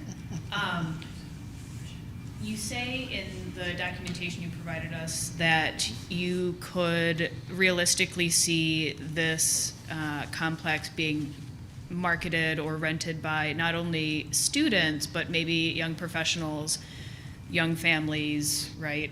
Sure. And maybe this is not the appropriate time to be asking a question like this, but have you thought about, or do you have any plans for specific marketing towards that other demographic that's not students? Sure. Yeah, over the last several years, just naturally, I would say, based on some other properties that we own, a lot more of the traffic to our website, which is certainly our number one way we're getting our tenants, You know, a lot of the traffic has, in that demographic has increased. Now, I'm not pretending that all of a sudden we're going to have a whole bunch of families in that building. That's not what I'm saying. However, we have, you know, some one bedrooms, for instance, that are over by Grand Traverse Pie Company. It's been a very popular unit for us. So we have a handful of one bedrooms that are slated to go in this property. Would not be unusual at all for similar residents, which are mostly non-students, you know, working young people and so on, to rent those units. You know, obviously being close to the schools, community center, et cetera, those are all driving factors, more so than even the marketing, the location, the quality, et cetera. I mean, those are going to be the things that are, I would say, more going to drive the calls that we're going to get than, you know, Instagram, Facebook, et cetera. So. I just had one question. So how wedded are you to this design? Is this comparable to what you think the final proposal for a site plan is going to look like? Yeah, I think it's very comparable. You know, there's been some, I'll say criticism, but discussion about kind of what it will look like on the outside and things like that. I mean, those are things that can change, you know, I mean, as far as colors and shutters and things like that. But as far as the unit makeup, I was actually just talking with Matt before this, and it's hard to be set in stone completely because we're not sure what council will do with the parking requirement. So it's a little bit of a moving target there, but no question that the building that we've presented is a very workable project. It's very similar to the projects that we've built on Albert, Durand, elsewhere.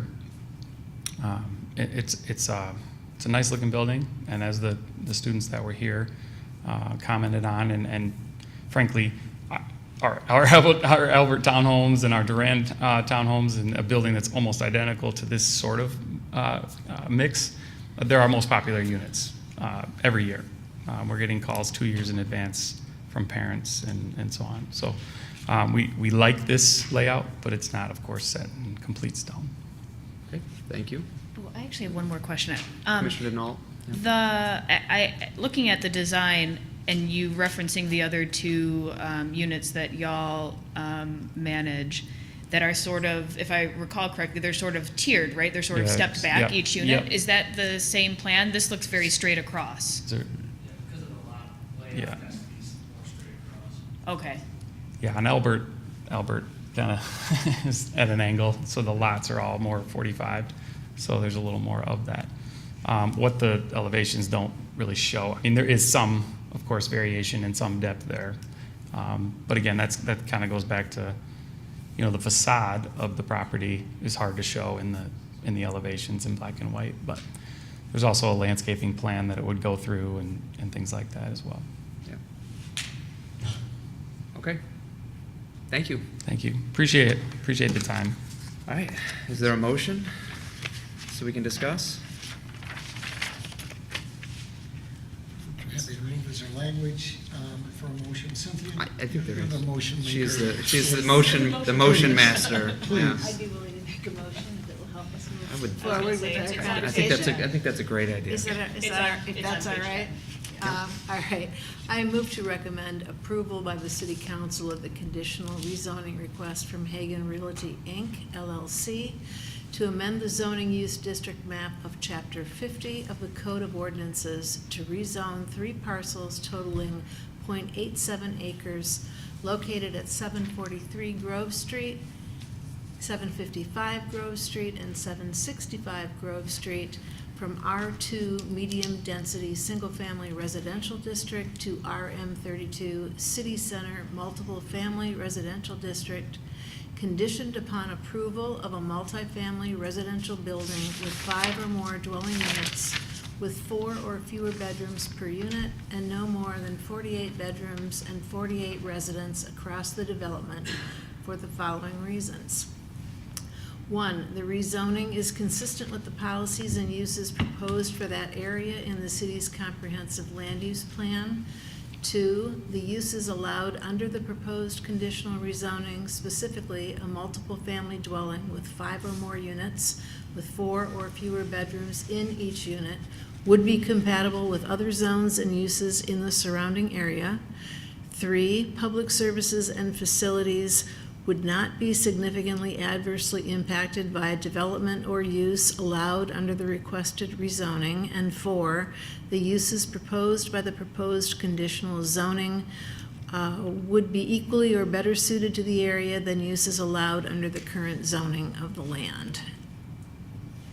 Thank you. Motion by Commissioner Williams. Is there a second? Second. Seconded by Commissioner Chapin. Discussion. Who wants to go first? Do I speak to the motion? Oh, Commissioner Williams. My apologies to the applicant. I was not present at the first public hearing, but I did have an opportunity to listen to the public hearing on the video. I was also a member of the commission when you brought your previous proposal forward, and I did not support it. I would like to thank you for the materials, especially the ones you provided in advance of today's meeting, which I thought were very informative and very helpful to me. I think that in particular, because this is a conditional zoning request, and because there is a need for further housing, this is deserving of further consideration. And the remaining concerns that I have, in particular the stormwater management issue and the public safety street issue, I think will be aired as part of that upcoming site review process, assuming that this passes. So I will be in favor. Thank you. Any further discussion? Mr. Chair, I just need to step in real quick. There's a second page that, because this is a conditional rezoning. Oh, I'm sorry. Request, you'd want to also read those conditions. I'm so into the sorry. motion. Yeah, hang on a second. Verbally revise your motion. Could I do that to add the following, the conditions that are outlined as number 1, 2, and 3 on page 11 of the staff report? Is that sufficient, Mr. I'm sorry, I didn't scroll down far enough. No, but thank you. Assuming the second still stands? Yes, it Yeah, does. okay, thank you. Just confirming. Fair. Any additional Yeah, fair. comments?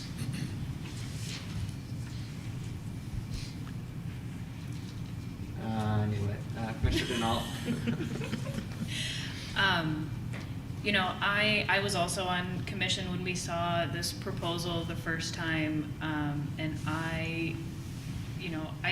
I think I agree with Commissioner Lapine that I don't want to say the last thing East Lansing needs is more apartments, and that we could use more single-family homes to sort of encourage more neighborhood feeling, right, in our city. You know, as someone who really struggled to find a home here in East Lansing myself when I first moved here. So speaking from experience, but at the same time, I also really appreciate how this proposal has evolved over time. And I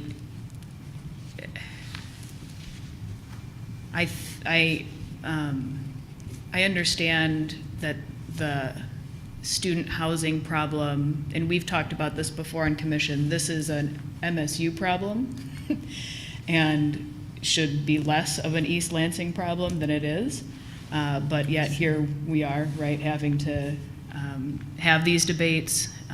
And so I really appreciate how this has evolved over time. So even though I maybe don't agree with the underlying reasons why we're having to consider this issue, I probably will also vote in favor. Thank you. Any additional comments? I'm inclined to support it as well, although I do just want to say, when this was initially proposed, I did think that the Bircham and corner sites there in Grove were, to me at least, much more preferable for this type of development with the fraternity house and the apartment building that was there. I thought that was a potentially better space for something like this. You know, I think there's still some underlying concerns with kind of the concept of the proposal there. I would love to see the design be much more for families, especially considering the proximity to the community center and the library and all those great things that are there. I live just a few blocks away and enjoy those with me and my kids and my family. And I think, perhaps if there's anything that can be done about the scale or the volume that's there. But ultimately, this does align with the zoning and very specifically the goals outlined in the master plan regarding housing. I definitely echo former Chair Bowman's comments about the master plan being our comprehensive guiding document that's in place for a decade-plus outlook until it's revised. And we're in the process of doing that now. And I've heard months of comments from people talking about housing affordability being a real challenge in this community. So I'm certainly receptive to that. I think that there's a market for this project. I mean, we did a housing study. We're doing the comprehensive master plan, having those conversations now, and it's frankly, housing is getting to the point where it's almost a borderline national crisis, or it will be in the near future. So I do think with whatever site plan that's before us, we're going to need a very careful review of the water runoff issues. I think that's a very legitimate concern and that impacts a lot of people in our community, but that's not part of this proposal. So with that in mind, I'll be supporting this as well. Any additional comments? Okay, I believe a vote's in order. Do you want to do a roll call vote, Landon? Yes, sir. For the motion to approve this conditional rezoning made by Williams, seconded by Chapin. Commissioner Chapin, how do you vote? In favor of, yes. Okay. Commissioner Denault? Yes. Commissioner Lapine? Yes. Commissioner Overby? Yes. Commissioner Williams? Thank you. Chair Sullivan? Yes. The ayes have it. Thank you. So that item is on to council at a to-be-determined date. Yes. All right, that takes us on to item number 7.2. If the commission's fine with this, I'd like to do 7.2 and 7.3 as kind of the same agenda item because they're related to the same site. Of course, with separate votes, but. So this request, this sort of two-part request from Gunavid LLC is a two-parter. The first part is consideration of Ordinance 1539. This is a request to rezone the property that's adjacent to 16647 Chandler Road and would be combined if approved. That would be to change this parcel. This is the highlighted one on the map. This east side of Chandler, about as far north in the city as possible. That would rezone it from D, which is Bath Township Development Zoning. This wasn't changed after a 425 agreement that brought this parcel into the community. That would change the parcel's zoning from D, Bath Township Development, to OIP, which is East Lansing's Office Industrial Park zoning, to facilitate the construction of a fabrication shop. A fabrication shop within the OIP zone district requires special use approval. So the second portion of the request is approval to construct a fabrication shop on the, if the rezoning, I guess the approval of the special use would be contingent upon the approval of the rezoning. So if approved, the applicant would like to combine the two properties into a larger 10-acre site and construct a fabrication shop on that property of roughly 20,000 square feet.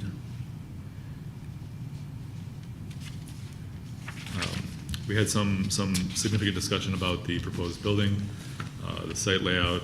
Essentially, the applicant would seek to modify their existing entry into the site, which sits a little bit lower than the street. You can see the topography along the west boundary of the site that would separate this site from Chandler Road. Parking lot up front that meets the requirements of the ordinance, in fact exceeds what would be required. I might have that backwards.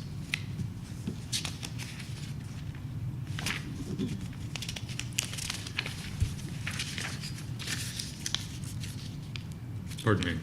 The minimum requirement, parking requirement for this use would be 53 parking spaces, which has been found to far exceed the practical needs of the proposed fabrication shop use.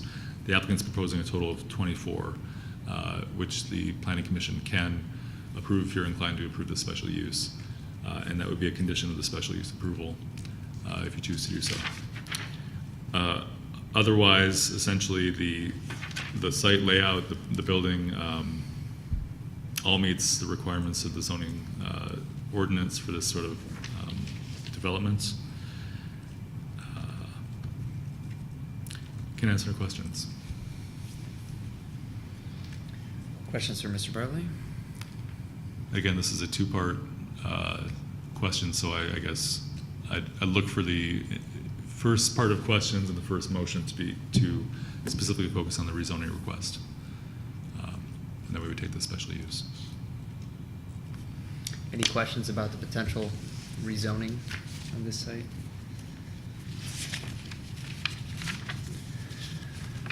And we did have a public hearing on October Yep. 9th for both of these and did not receive comments from the public either.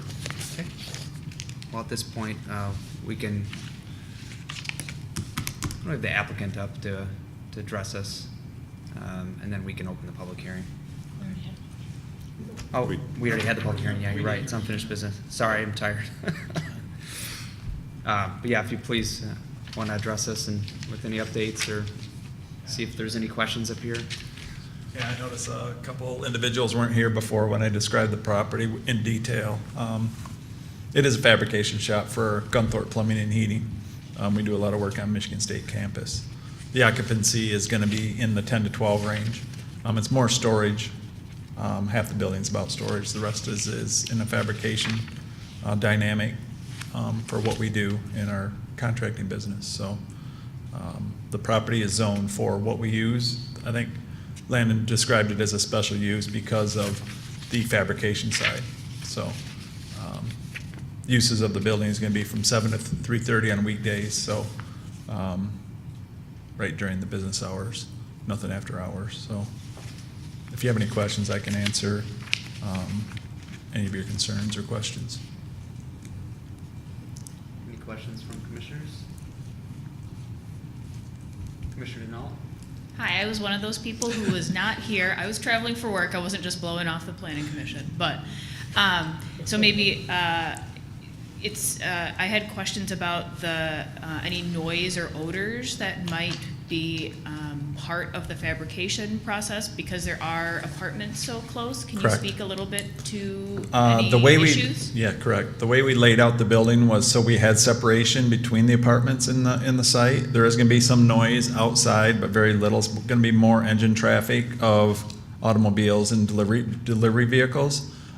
There is a good amount of trees on the south side of the property separating the apartments now visually and for sound to where the building's located. And none of the construction is going to be taking over that space. So that barrier, I guess you're going to say, is naturally going to stay in place. And then the building also is going to separate noise. It's going to be a fairly tall building, 24-foot walls. So any vehicles on the backside will not be transmitting sound over to the buildings. And the stuff to the north is commercial buildings in Bath Township. So very little outside. It's going to be mainly inside. Smoke and smell, what we would have would be like a normal exhaust you'd have in a vehicle. We do some welding in there, but that's very minimal, and that's scrubbed when it goes to the outside or exhausted. And it won't be going towards the buildings. It'll be going opposite. And so it shouldn't be any nuisance on their side. The exhaust fan is going to be on the north side of the building, which is good 300 foot away from the closest apartment building. Thank you. Any additional questions? Did a great job of answering mine at the last hearing, so I appreciate you looked being at the here. videos too much, so. But I'm passionate about it. It's a very, very big need for us. Yeah, thank you. Seeing no additional questions, I believe a motion's in order. And this is just on the rezoning portion, so item number 7.2 in the agenda. Commissioner Make Lapine? a motion? Yeah, oh, yeah, please do. I move to recommend approval by the city council of the rezoning request from, I'm not gonna say that right, gonna void LLC to amend the zoning use district map of chapter 50 of the code of ordinance to rezone a 1.8 acre parcel immediately adjacent to and to be combined with the 8.2 acre parcel at 16647 Chandler Road from Bath Township D zoning to East Lansing OIP for the following reasons. The rezoning is consistent with the policies and uses proposed for the area in the city's comprehensive land use plan. The uses allowed under the proposed office industrial park zone district would be compatible with other zones and uses in the surrounding area. Public services and facilities would not be significantly adversely impacted by development or use allowed under the requested zoning.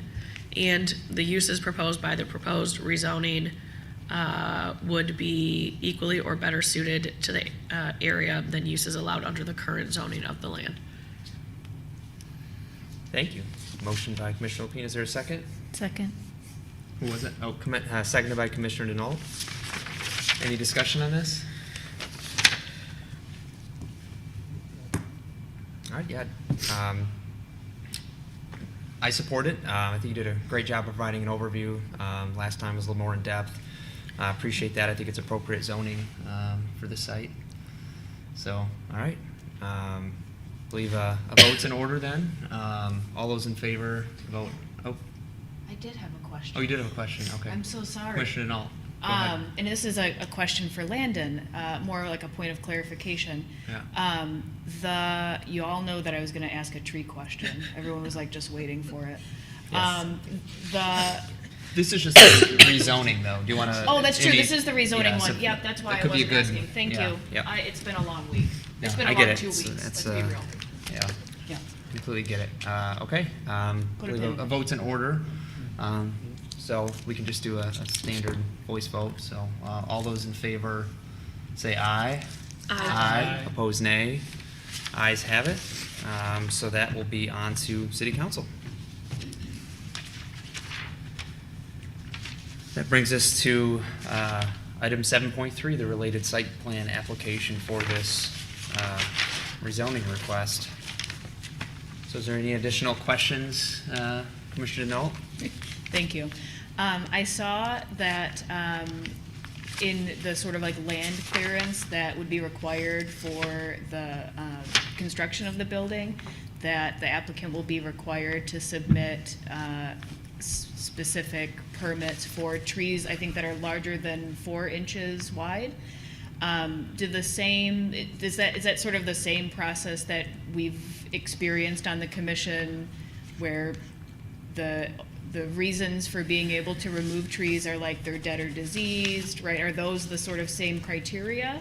Or is this different criteria because of the different nature of the project? If you were to approve the site plan as proposed, then that would essentially be the reasons. The Department of Public Works would then approve the land clearing permit based on your approval of the site plan. Okay, so just like So no essentially, trees. we would not consider those By trees. standards because you would be approving the site plan as is. Kind of like the Saginaw application, I think, where we reviewed and approved the Yeah. change of the landscape exactly. design. That makes sense. Forgot about that. Thank you for the question. Any additional questions? And I just want to make one point that I mentioned in the staff report. Technically speaking, the parking requirement for this use is technically 53 spaces. As we mentioned, the applicant is proposing fewer spaces than that, 24, and the Planning Commission can approve or recommend approval of the special use with that condition if you're so inclined. However, our ordinance currently requires that for uses that require 50 or more parking spaces, electric vehicle charger must be installed. So if you were inclined to approve as proposed, you could also condition the approval on including an electric vehicle charger being installed in the parking lot, but you could also waive that. Even at 24. At 24 spaces, correct. Add that condition. So if you're inclined to include that condition, I can read some sample language for that. Yeah, Or wait for a person to make a before we motion. do, could I ask the applicant a question real quick? So, just by the nature of this business, I recall last time our conversation was that a lot of it's automated, right? Not really automated. We do have some orbital welding that we would Okay. do, which is sort of an automation, but it's more manual. Almost everything is manually fabricated in the shop.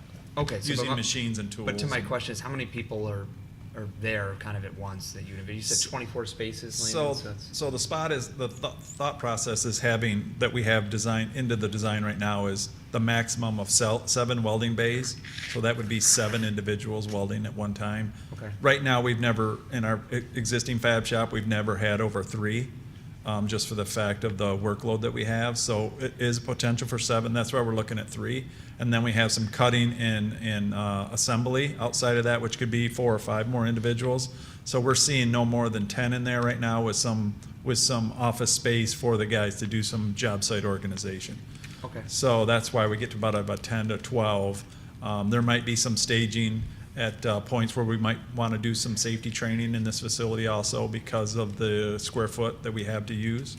So other than that, like I said, it's going to be normally staffed with about 10 individuals. Okay, that's really helpful background. Thank you. Yeah, sure. So, but Landon, you were saying if we were to go in that direction, you have some sample language you could provide us. Okay, makes sense. Any additional questions for city staff? Any additional questions for the applicant? All right. Do you have a motion in order for this one? It's getting late. Gotta find it.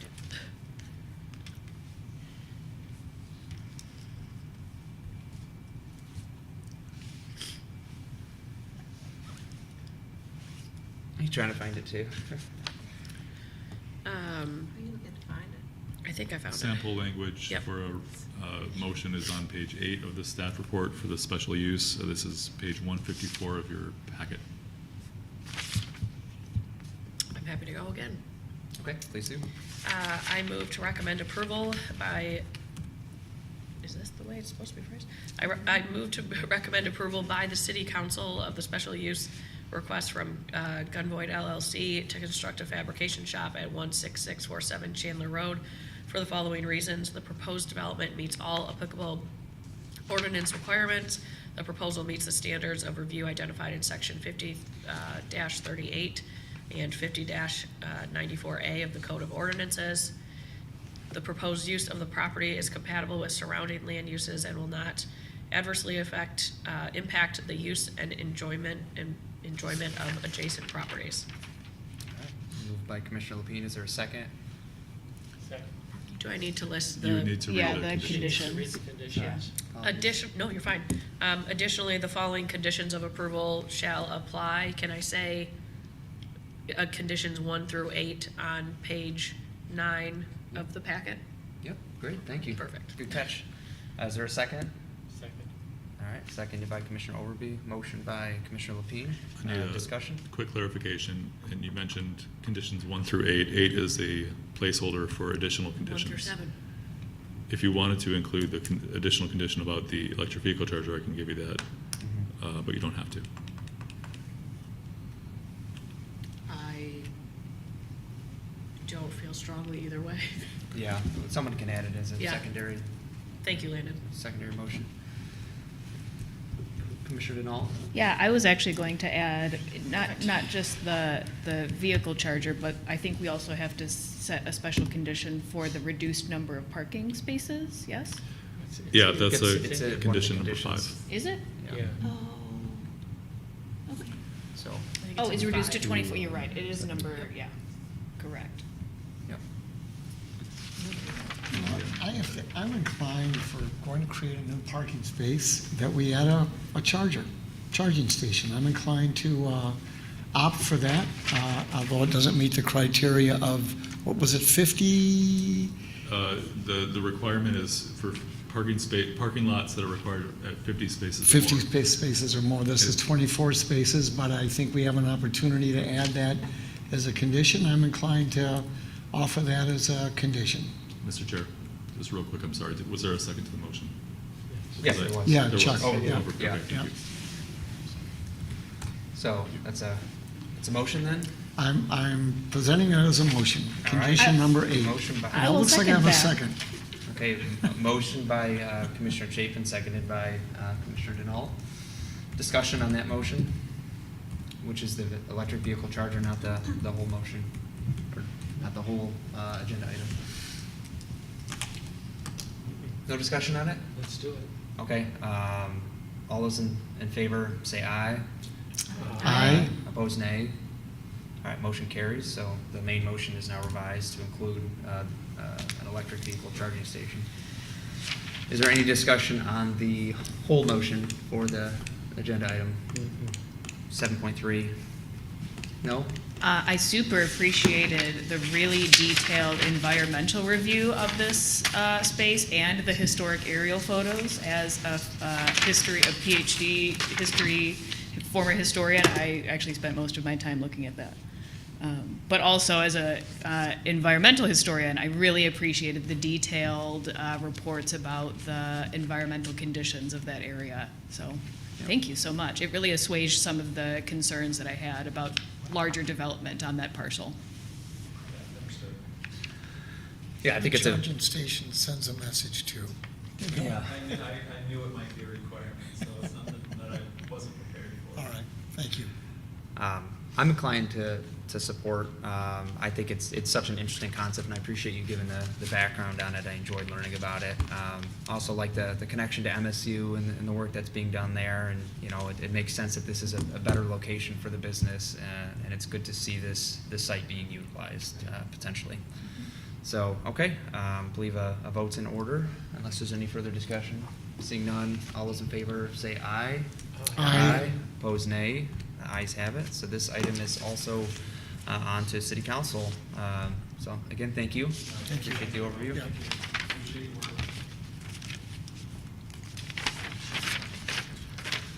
All right. That takes us on to item 7.4, consideration of a site plan request by Timber Sauna Company to install a seasonal sauna park in the vacant lot at 270 West Grand River Avenue. Mr. Bartley? Thank you. Let's pull up a. Look at this picture.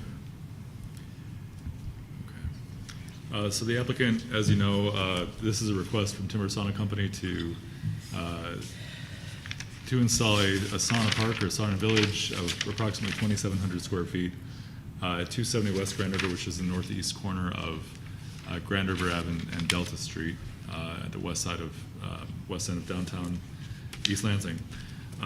There have been some questions at a previous public hearing about how many exits or entrances this site would have. The applicant, in response, has added a second egress on the north end. So there are now two entries or exits. I guess I'm just updating a little bit since our previous meeting, and then I'd be happy to take questions. The East Lansing Downtown Development Authority reviewed this request at their meeting on October 24th and unanimously recommended approval. I should say unanimously by those who voted, and that was in the attached letter. There was a concern from the East Lansing Police Department. The applicant is proposing a 4-foot privacy fence, which actually exceeds the height requirement of the urban design guidelines. However, the police department's concern was more that the fence would be too low and was looking for increased height. Their concern was about passersby harassing customers or even jumping the fence to get in.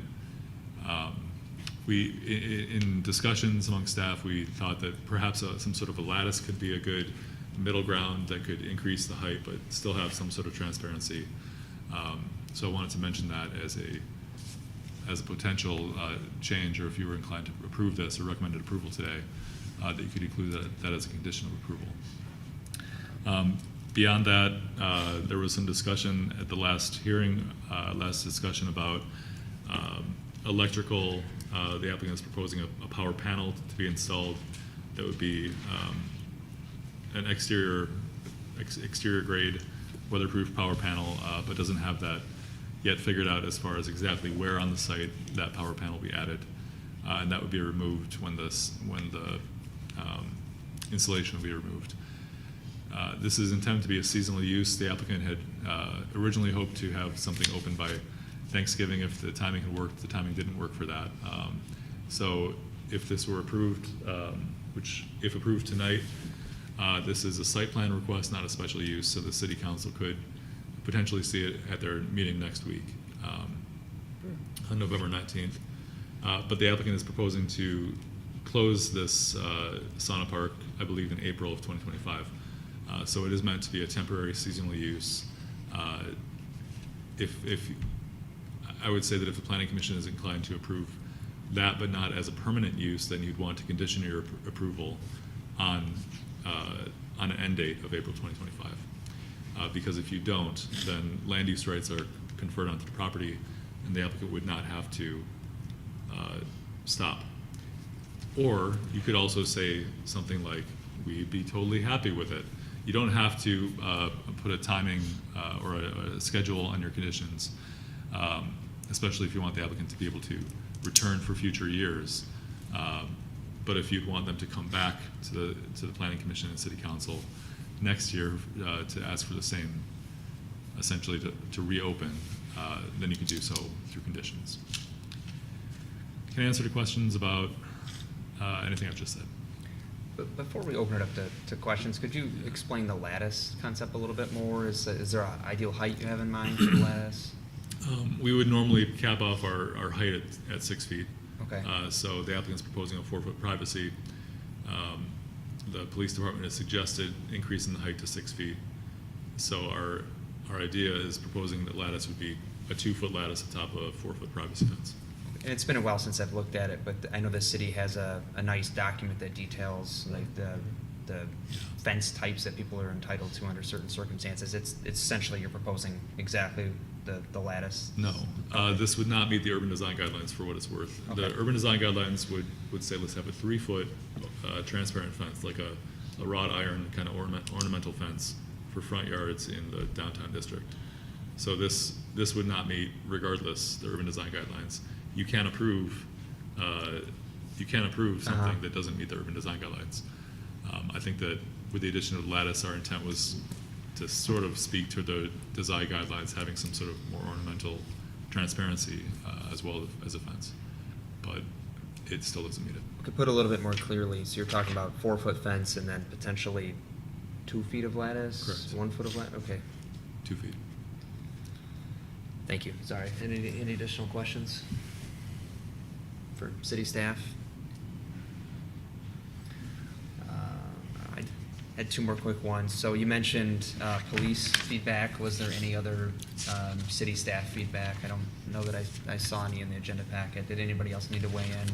No, we talked to other emergency services like fire, for example, and they had some concerns, but they've been generally addressed. Okay. There was a question about drainage, and we found from the applicant's testimony last time that they would generally be pumping out in and out the major water sources like the cold plunge, but otherwise drainage would just be from people dripping water onto the pavement and not significant beyond that. Okay. Sorry. Oh, Commissioner Lapine, go ahead. The last time I asked a couple questions on the public health side, do you know if there's been any follow-up conversation with the health department? I don't. I think that's a good opportunity for the applicant to come up and take some questions. Thanks for having me again. Yep. Very excited to be here tonight, even though I'm tired as well. It's been a long week. Go right into the health department question. Mostly to do with the cold plunges. Obviously, there's general sanitary guidelines that they have. But with the cold plunges, they treat them as public pools. So there's a application for that, and then there's testing that they would do. Now, with some of our partners that we've built saunas for that have, cold plunges in various cities, typically these cities come around once a month. Being that this is seasonal, I'm not sure if Ingham County will come by more frequent, most likely. But the water would get tested and make sure it's good to go. And then we would have to meet all the guidelines they would have for water safety, for immersion, body immersion into the water. Other than that, there's not really a public safety concern that they had with an initial conversation. So, And so would you test the water? We would If test the county does water. not come? My main Yeah. thought is if I, Lauren Lepine, get in the cold plunge and I have shingles and then Yeah. someone else comes in after me, Yeah. how would you address that? It's a great question. Not being a health expert, I can't speak to shingles and how that would affect the water, but generally speaking, the water usually smells and it looks bad or good, depending on, I guess, what its background is. Like a lot of pools have like a blue background, kind of helps the water look a little bit better. But our guidelines would be to have the water be as fresh as possible, and using the pH strips, testing the water, and then making sure that it's generally, if it's acceptable for us, and having the highest standards for wanting a nice cold plunge, that we'd replace the water more frequent if necessary. A lot of people have concerns about getting into a body of water that's just been doused with chemicals to try to keep it clean. And we've had a lot of conversations with cold plunge companies and companies that make sanitization filters, ozone filters, etc. A lot of times it's a water mass issue. So you take your body mass and you take the water mass. The more water, the better. If you're going to be putting people through it, it gets diluted faster if you have a smaller body of water. So the idea with this is to have as much water as possible that's there in the cold plunges. And this is kind of a side conversation I haven't even talked to Landon about, but potentially increasing the size of the cold plunges to allow for more water. So as people go in and out, there's more water to body mass ratio.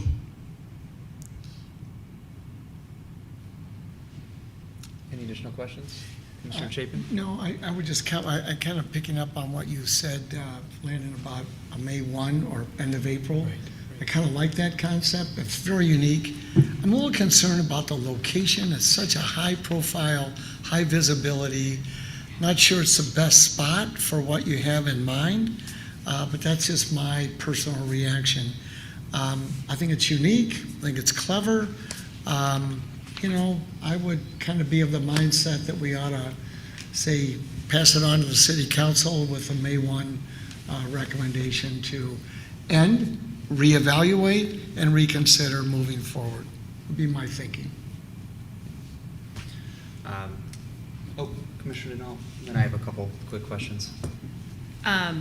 I had questions about parking. In the documents you provide, you say that DTN, who I assume they own the lot, that they're going to provide parking spaces, but later on in the documentation, it says parking spaces unknown. Can you talk a little bit about these sort of like allocated parking spots that DTN has provided? Yes, I did talk to DTN after the planning meeting to get a better idea of what's available, because most of those are currently leased out to residents, folks that would like to use those. I think there's 5 spots available that we would be able to lease from DTN in addition to the site that's in the proposal. That being said, we did express interest to DTN that if we were to reapply for occupancy, say back in next fall of 25, that we would want to lease those parking spaces in advance, as many of them as possible, to accommodate. Now, so the parking would be 5 spaces there, and then there's going to be parking on the street behind Crunchies, all along the park there. I guess that would be the closest parking. And when you say the DTN spots, do you mean in the development across the street? They're directly, from my understanding, talking to DTN, they're directly behind the site. So if I'm looking at the site from Grand River, it'd be to the north. I believe that would be available potentially. Oh, were we looking at it? Oh, okay. Okay, yeah. And I had, let's see, one other question about so the concerns that the police department brought up about like people trying to like look in and whatnot. Do you have, and I think some of your other points that you bring up in the documentation about, right, like don't drink before you come to the sauna. If you feel dizzy, like please leave and step out for a second. Do you have plans to have any on-site security or medical personnel to sort of help people if they're having a medical emergency or having a sort of bad reaction? And security, right, just to generally protect, because it is such a high visibility area. Yeah, speaking to security, we thought about cameras as a way of documenting if something were to happen. Security would be tough, I think, as far as something like a personnel, someone there that's doing security. So there's no plan to do that for someone kind of standing by other than having a staff member looking and observing and then calling the police department if something became an issue. So hopefully that answers the security question, but that would be our guideline, is just to train whoever's manning and the employee for that time to be observant. And so that would be the security question. And the next question was, again, sorry. Oh, no, you're totally Yeah. fine. Was about if someone's having a bad like Yeah. a medical issue, if they have drank before coming or if they feel dizzy or, right, Yep. do you have sort of a plan in place or do you plan to have medical staff available? No medical staff available, kind of like the security question. It'd be the same response. Observe and call if something comes up. Also, like the alcohol thing in students, you know, aside from having a sobriety test or breathalyzer there, using our common sense when we're having people come through, like, yeah, maybe have them come aside and then ask them a few questions about how much they've had to drink and how safe it is to go in while you've been drinking all day. So there'll be certain evenings or even afternoons being on campus that we probably will get some people coming through that have been drinking. So yeah, it's a great question. Aside from the like observing, having a general like med kit on hand, you know, for slips, falls, cuts, etc. Those will all be there, first aid type stuff. I just wanted to talk a little bit about the temporary nature of this. Yeah. So say a condition was added that this is ends essentially at the end of April. Is this something you can pack up and move pretty easily? It sounds like you're adding an electrical box there. I don't know all what that entail, but is this something that seasonally could pop up in a different location potentially every year? Yeah, the idea is if you're done, sorry. No, yeah, Yep.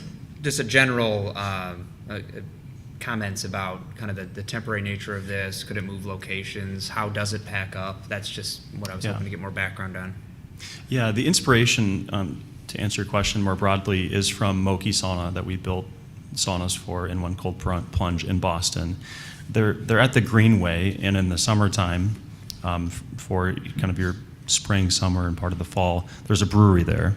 And then when it gets cold, the Moki Sauna moves in, and it's about a 2-day setup. So they're putting the saunas in place, the cold plunges, and then getting all the auxiliary services there environment. So this would be no different. We'd be about a 2-day setup for your major components, and then maybe another few days for the environment to get everything properly set up. Colder months typically are more popular for sauna and cold plunge, and so this would be, you know, temporary for a few different reasons. One, gauging public interest, and I guess helping people understand what it is and what it isn't, and building a brand. So kind of number one. And then number two, if it works out, we'd love to be back seasonally or otherwise, maybe at a different location that will support more traffic, more parking, et cetera. But the idea with talking with DTN and some of the business owners locally, that the site's been unused and it's sat there for a while. driven by it obviously many times. We all have.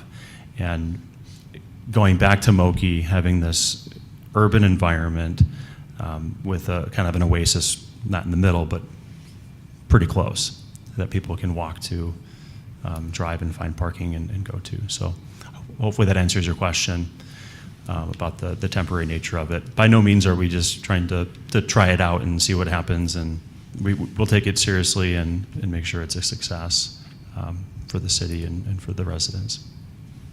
Thank you. Any last questions? Commissioner Denault? I had another question about the bathroom trailers. Yeah. Looking at the site plan that you provided, it looked like most of the other buildings that I could figure out were accounted for. There were the 2 saunas, the changing yurt, the cold plunge, but I didn't see the bathroom trailer anywhere on the site plan. So if you can talk a little bit about where that might be located, within the fence, outside the fence, and maybe what your plan is for like taking that out once it gets full, right? Like what's the plan for the bathrooms? Yeah, good question. So the storage shed that's behind the yurt would be where the bathroom is, and then we would have our storage would be not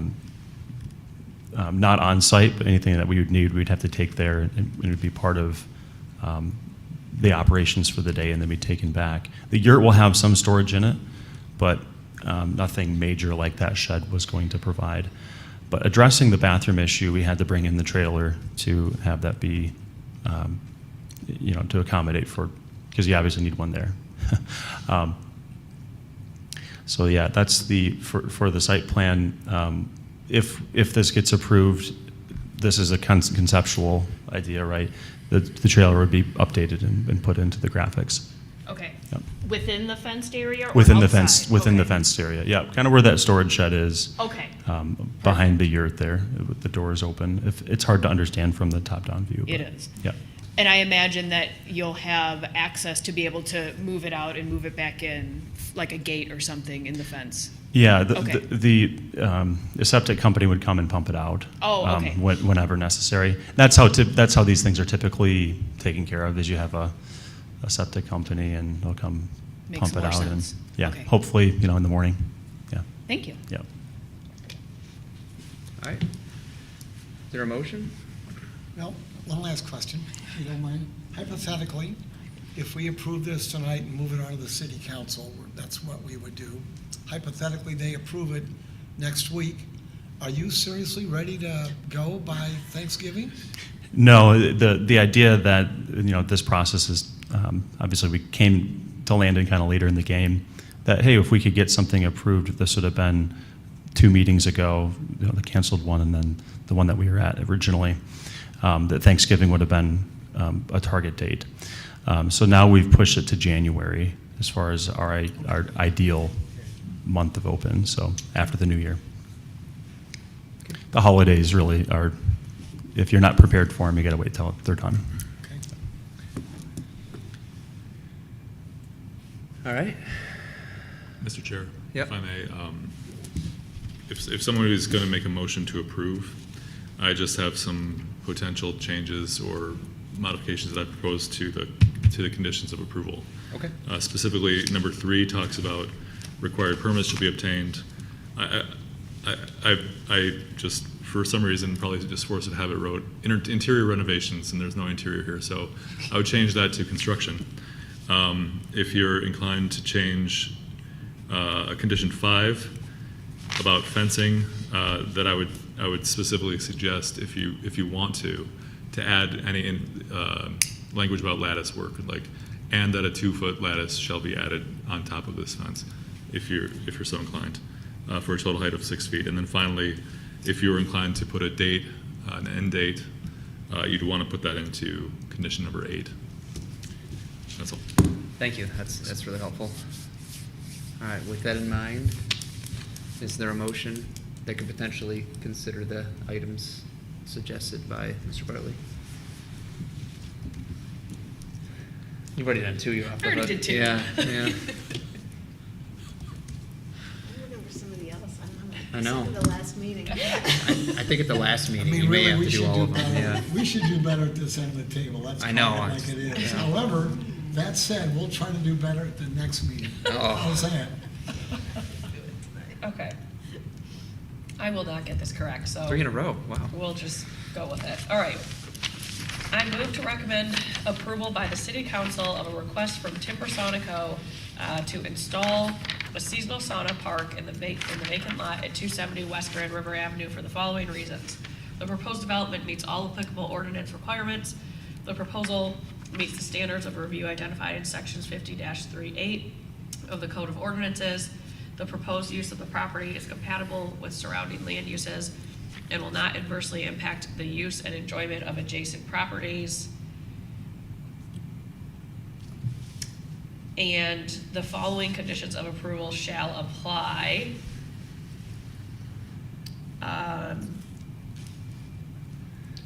Numbers 1 through 3, nope, 1 and 2 shall apply. 3, all required permits shall be obtained from the Department of Planning, Building, and Development for all construction, as well as for exterior signs in accordance with chapters 32, signs of the city code. 4, as is stated. 5, the proposed fencing may exceed the height and transparency guidelines for fencing as described in the 2020 urban design guidelines, but in all cases shall comply with the requirements of section 50-147 fences of the zoning ordinance, including within a required 40-inch clear vision triangle, and add 2 feet of lattice work fence on the top of the fence. Conditions 6 and 7 shall apply, and I will add an 8th that this will be approved through May 1st of 2025. Yep. All right, now I'm done. Excellent. You did a phenomenal job. Yeah, very good. Is there a second? Now we're done. Second. Moved by Commissioner Lapine, seconded by Commissioner Overby.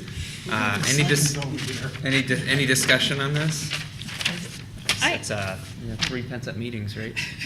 I had something that I was a little bit concerned about, but that wasn't necessarily a question for the applicant.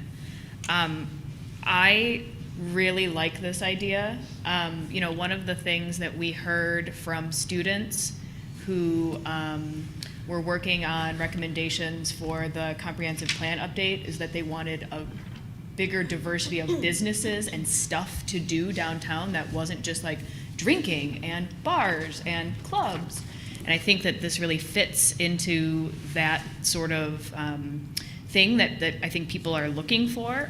It's a really cool and interesting idea. I actually went to a sauna park like this in Traverse City, right on the lake, which was awesome.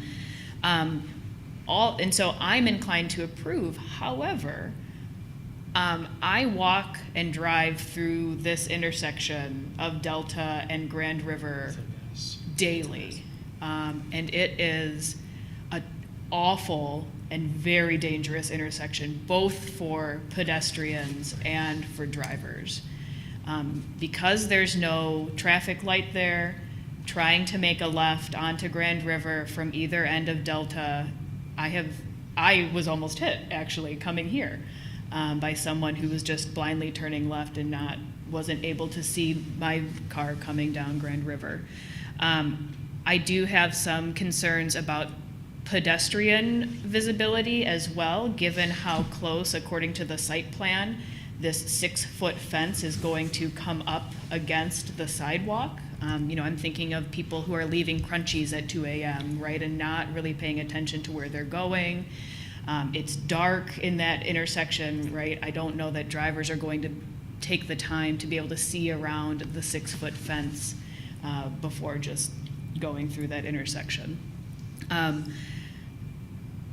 So I think that's my one real misgiving about this proposal, is this is already a very dense and dangerous intersection.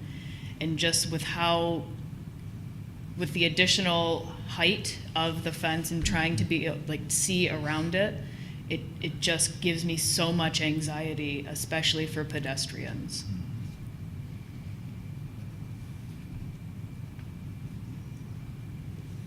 Any additional comments? Commissioner Overby? Thank you. No, well said. Yep. Yeah, well said, and I think that's message, yeah.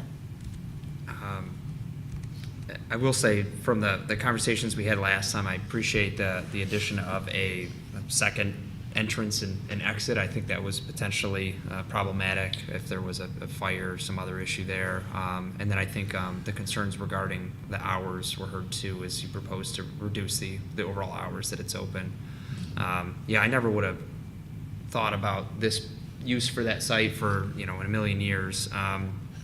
I think it's really interesting. It's a really cool concept for a site that I think, I don't know, has had potential to be redeveloped for a long time and has just kind of sat there unused since the building was demolished and even before the building was demolished. So I think it's good to see some proposed use for it. I think it could be, as Commissioner Denault said, a potential benefit to the community, and the traffic concerns are valid, and hopefully with condition number 2 for the final plans to be reviewed and approved by fire and police and health department, hopefully there's some further consideration there.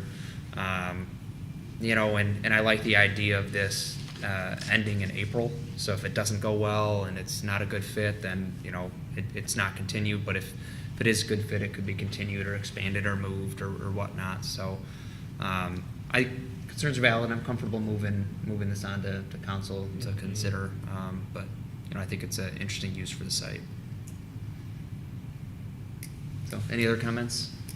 Maybe just a question for Landon. Is there anything that I should speak into my microphone. Is there anything that we can do or ask of the applicant to ask that be pulled back a little bit to sort of help visibility around that corner? Yeah, so the clear vision area technically is sort of a 40-foot triangle, a right triangle that I guess has this 90-degree right angle centered at the center point of the intersection of Grand River and Delta. So because of the width of Grand River, this is actually outside of that clear vision area. I think that we could look at things during permitting, or even now. I guess I always hate to talk too much site design or changing things at the meeting, but I could see like chamfer in the corner, for example. Making sure that the potted trees are away from that corner.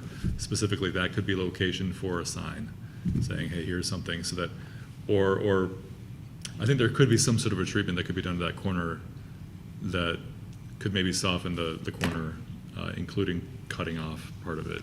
Based on the site plan, that corner closest to the intersection might have some flexibility, where there's not a sauna building proposed at that location. So I think that there's enough flexibility within the site itself that we could probably find something to work. Lighting, sure. I guess if you're willing to say, hey, let's talk before we send it to council with staff and the applicant to try to figure out if we can find some sort of a treatment for that corner that could sort of allay your concerns. I'd love to do that. If you'd rather make some sort of condition that it should be a motion to amend. No, I mean, I think I trust y'all enough to have those sorts of conversations with the applicant before it moves on to council. And I think as long as those pedestrian and vehicular traffic concerns are addressed and raised to council as they go through their, discussion as well, that should be fine with me. Good point, though. Any comments, or is everybody ready for a vote? Good. Yeah. You want to do roll call on this, just in case? Sure. All right, so we have a motion made by Lapine, seconded by Overby, to recommend approval by council of a temporary sauna park, 270 West Grand River, with conditions including, I guess as stated, including an approval up until May 1st, 2025. That motion made. Commissioner Chapin, how do you vote? Yes. Commissioner Denault? Yes. Commissioner Lapine? Yes. Commissioner Overby? Yes. Commissioner Williams? Yes. Chair Sullivan? Yes. The ayes have it. sorry for making you do a roll call. It's just fine. It was good. All right. Thank you for coming in and for the application. So that item is on to council for a date to be determined. Good luck. And this will be a fairly urgent, I mean, if we want to try to get it to council next week, we should talk tomorrow morning. So, sounds good. I'll get in touch. All right. That takes us on to item 7.5, request for a representative for the CD Advisory Committee. Mr. Bartley? Thank you. So you, every year, the Community Development Advisory Committee meets. It's an ad hoc committee to help determine how funds that the city receives as part of CDBG entitlement are distributed. So this committee is asking for a representative of the Planning Commission. The last couple of years, it's been Vice Chair Wagner. He isn't here tonight, and I know he hesitated on the night to say, let's not appoint me, and to see who else might be interested. There are four meetings scheduled, a fifth meeting as a, I guess, a backup, but the first meeting would be December 12th. We should appoint a representative tonight if we can at all. Just also add that I know Commissioner Wagner thought very highly of the committee and really enjoyed doing the work, and he just hoped that someone else could have the same opportunity that he had doing it. I'm unable to do it, so I'll open it up to this group to see if anybody's willing and able to serve on that committee. I'm unable to do it as well. I have class at all Yeah. the nights that are listed, so I'm out of the running. Yeah, I am also unavailable on Thursdays. Yeah, that's my conflict. I have another obligation that I need to carry out. So I'm a little tapped out with Mass Timber and age friendly right now, so Yeah. I'm going to pass respectfully. Are we going to voluntold Vice Chair Wagner? When does this start? It starts on December 12th, which is actually the day following your next meeting. Did But- Commissioner Wagner say he was like interested and no one else could do it? Or was he unable as well? Or are we I honestly unclear? don't recall. Okay. I wish he was here tonight so we could ask him. Okay. But he was not able to make it. And there's difficulty with Commissioner Williams Yeah. having to step down at the end of the year. Can somebody do it for one meeting while if we replace you, then I can make that a condition of appointment. I can't hear you, Mark, I'm sorry. Make it a Is condition. that if, when we replace you, we could make that a condition of appointment. So whoever replaces you, so if you can go to one meeting. Yeah. Crafty Mark Meadows. Tell me what's the date. That's cruel. That's kind of cruel, guys. Seems like Thursday, December 12th. bad thing to do. Welcome to the Planning Commission. You're now on another commission. And CD. I won't be available to report. That doesn't make a whole lot of sense, does it? Whoever would fill in for one meeting. I can. I mean, I can do it for one meeting. Yeah, I was gonna say I could But- probably do the 12th. I think we could have you as a designated motion reader for. I think I've just been replaced. Oh, no. Yeah, I know. Look at I that. think you should do it. You should take the one day. you. No replacing. You got December 12th. 3 in a row. It's all Especially you. the last one was not easy. December too, so- 12th is all you. Yeah. Carry the torch. Your next meeting is what day? December 11th. Yeah. The day after. Or can we appoint Vice Chair Wagner on the condition that he's able to make the meetings? Suppose we could, but I'm not convinced he wants to Yeah. do it. Really? I'm If we really convinced need he- to, I could do the 12th, Well, but I maybe- probably can't do any of the other Maybe days. you can do the 12th, and There you go. the next person could be taking that appointment. Yeah. I could do the 12th. Oh, you can? I can do the 12th, but I can't do any of the others. If we need to do that in the interim. I might be able to make a later one Yeah. another day. I can't, the 12th, I I'm can't fairly make. confident I don't have class that day, so it's okay. Okay. December 12th. Sounds like a plan. We don't need a motion for that, do we? I have no Okay. idea what I just signed up for, so Landon, can you tell me later? Yes. Cool. Yeah, community funding. Great. All right, so we have Lapine as going to the meeting on the 12th, and we'll have somebody else for the future meetings. Our next item is the 2025 meeting calendar that I said. Mr. Chair, I'm sorry to step through. What? Do you mind if I keep going? Did you move on to item 7.6? I did. If but- so, then yes, please continue. Okay. I have the 2025 calendar up on the screen for you. This was, we're essentially following our second and fourth meetings of each month, or excuse me, second and fourth Wednesdays of each month, except for in October and November, December. October, we were proposing to move that fourth Wednesday to the fifth Wednesday to allow staff to attend a conference. And then in November and December, as per usual, would cancel the second meeting in deference to holidays. Seems. We would look for a formal motion to accept this. And the other question would be 6 p.m. Six? start Yeah. time. Yeah. we'd love if the commission is willing and interested to move the meeting time to 6 p.m. We've had other commissions that we staff that have done the same thing, and it's been quite successful, and hasn't led to 9:30 or 10 o'clock end times for meetings. So I move we accept the calendar as presented with a 6 p.m. starting time moving forward in 2025. Moved by Commissioner Chapin.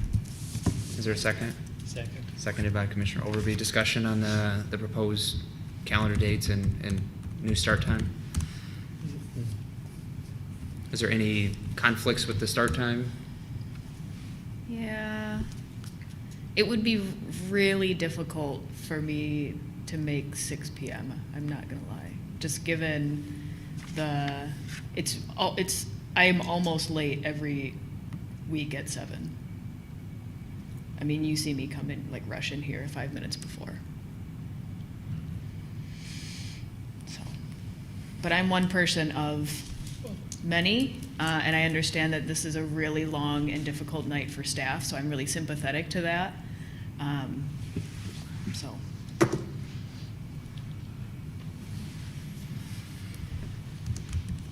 Well, 7 o'clock has worked, and it seems to me that if we have a commissioner that needs an accommodation, I think we should consider accommodating that commissioner with our time. I mean, 7 has worked. What about 6:30? Still is hard. It would be hard, but not impossible. Yeah, I thought about 6:30. Yeah. I have appointments on Thursday that I have to leave at 6:30 for, and it's hard, but not impossible. 6:30 would be. On Thursday? Yes, and so I'm saying I have a demonstrated track record of being able to leave my house at 6:30 on a weekly basis. So it's not easy, but I could do it. I see what you're saying. Yeah. Okay. I have a question. Yep. Doesn't Commissioner Hendricks also have a schedule? Oh. He does. He's almost always late. Oh, he is. 20 Yeah. after, He doesn't He he does, arrive but- about 7:20?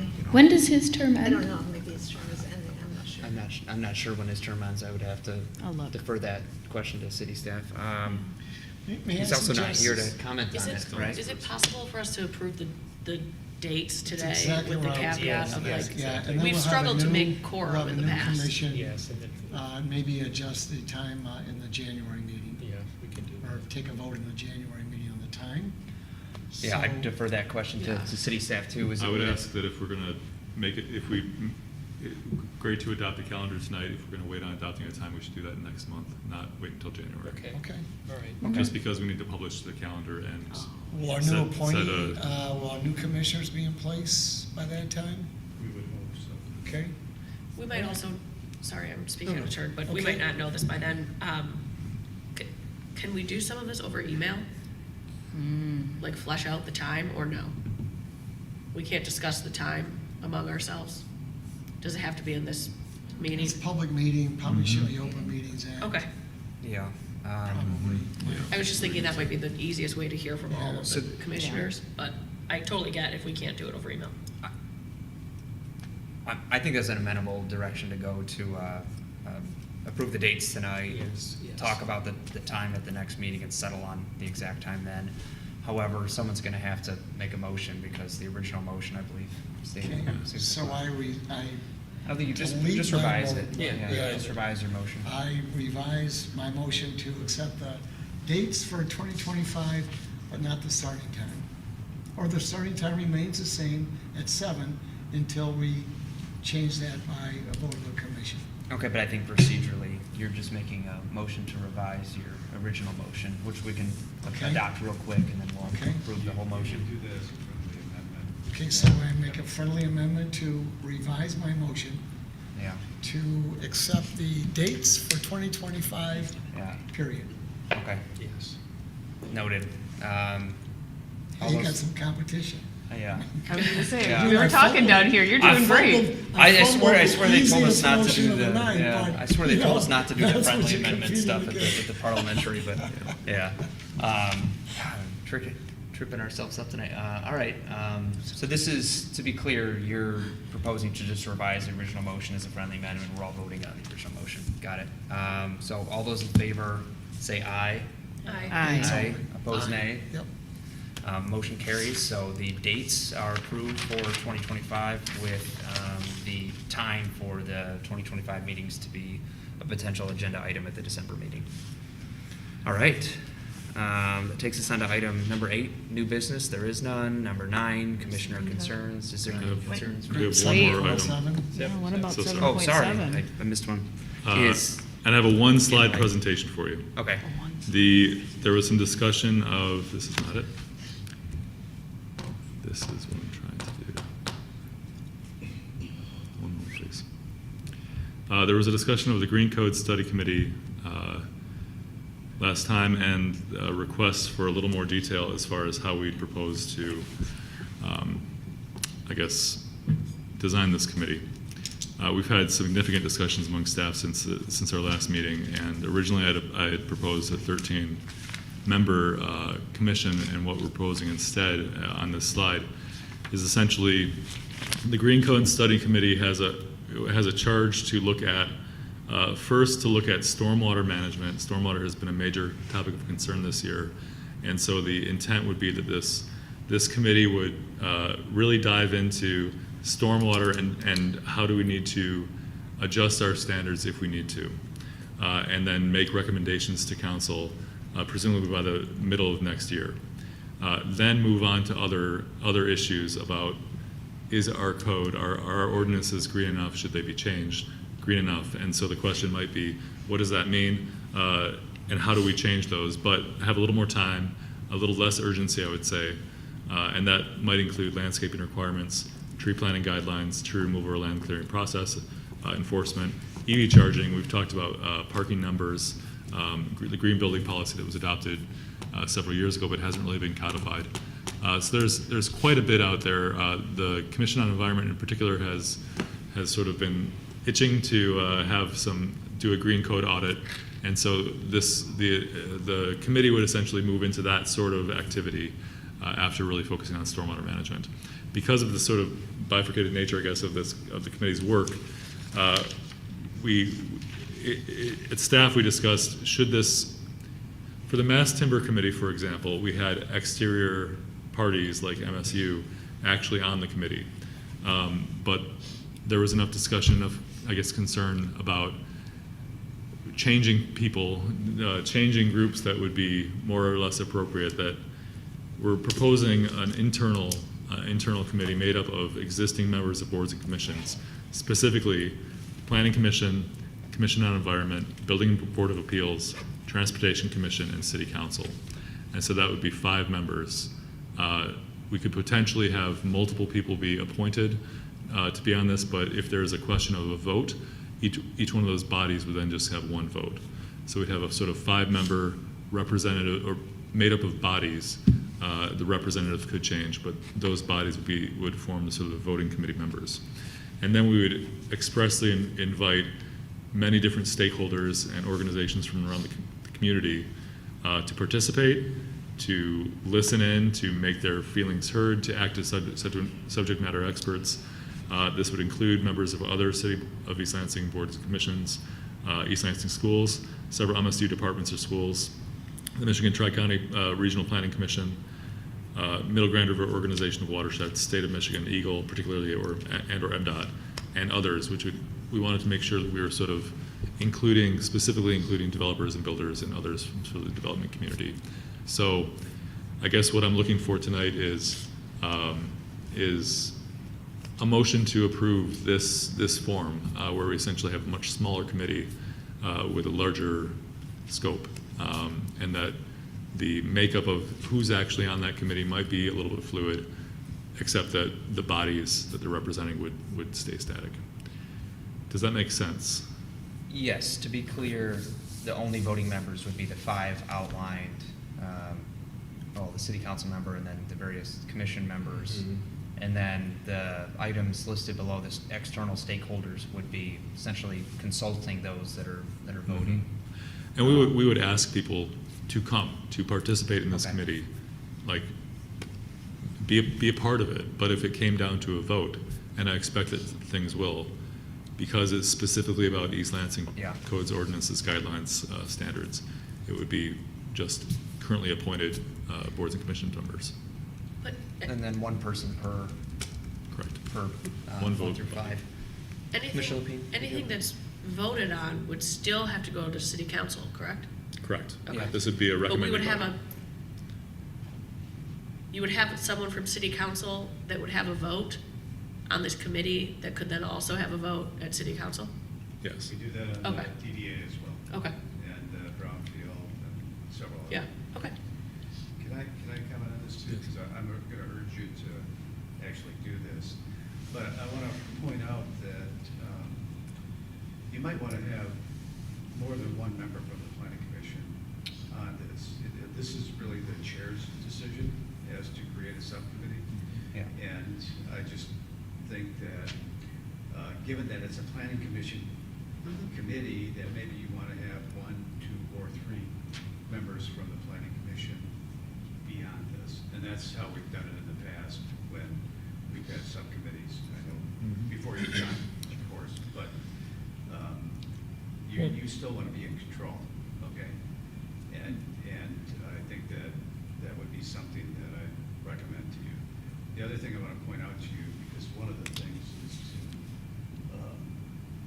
talk about the green building policy.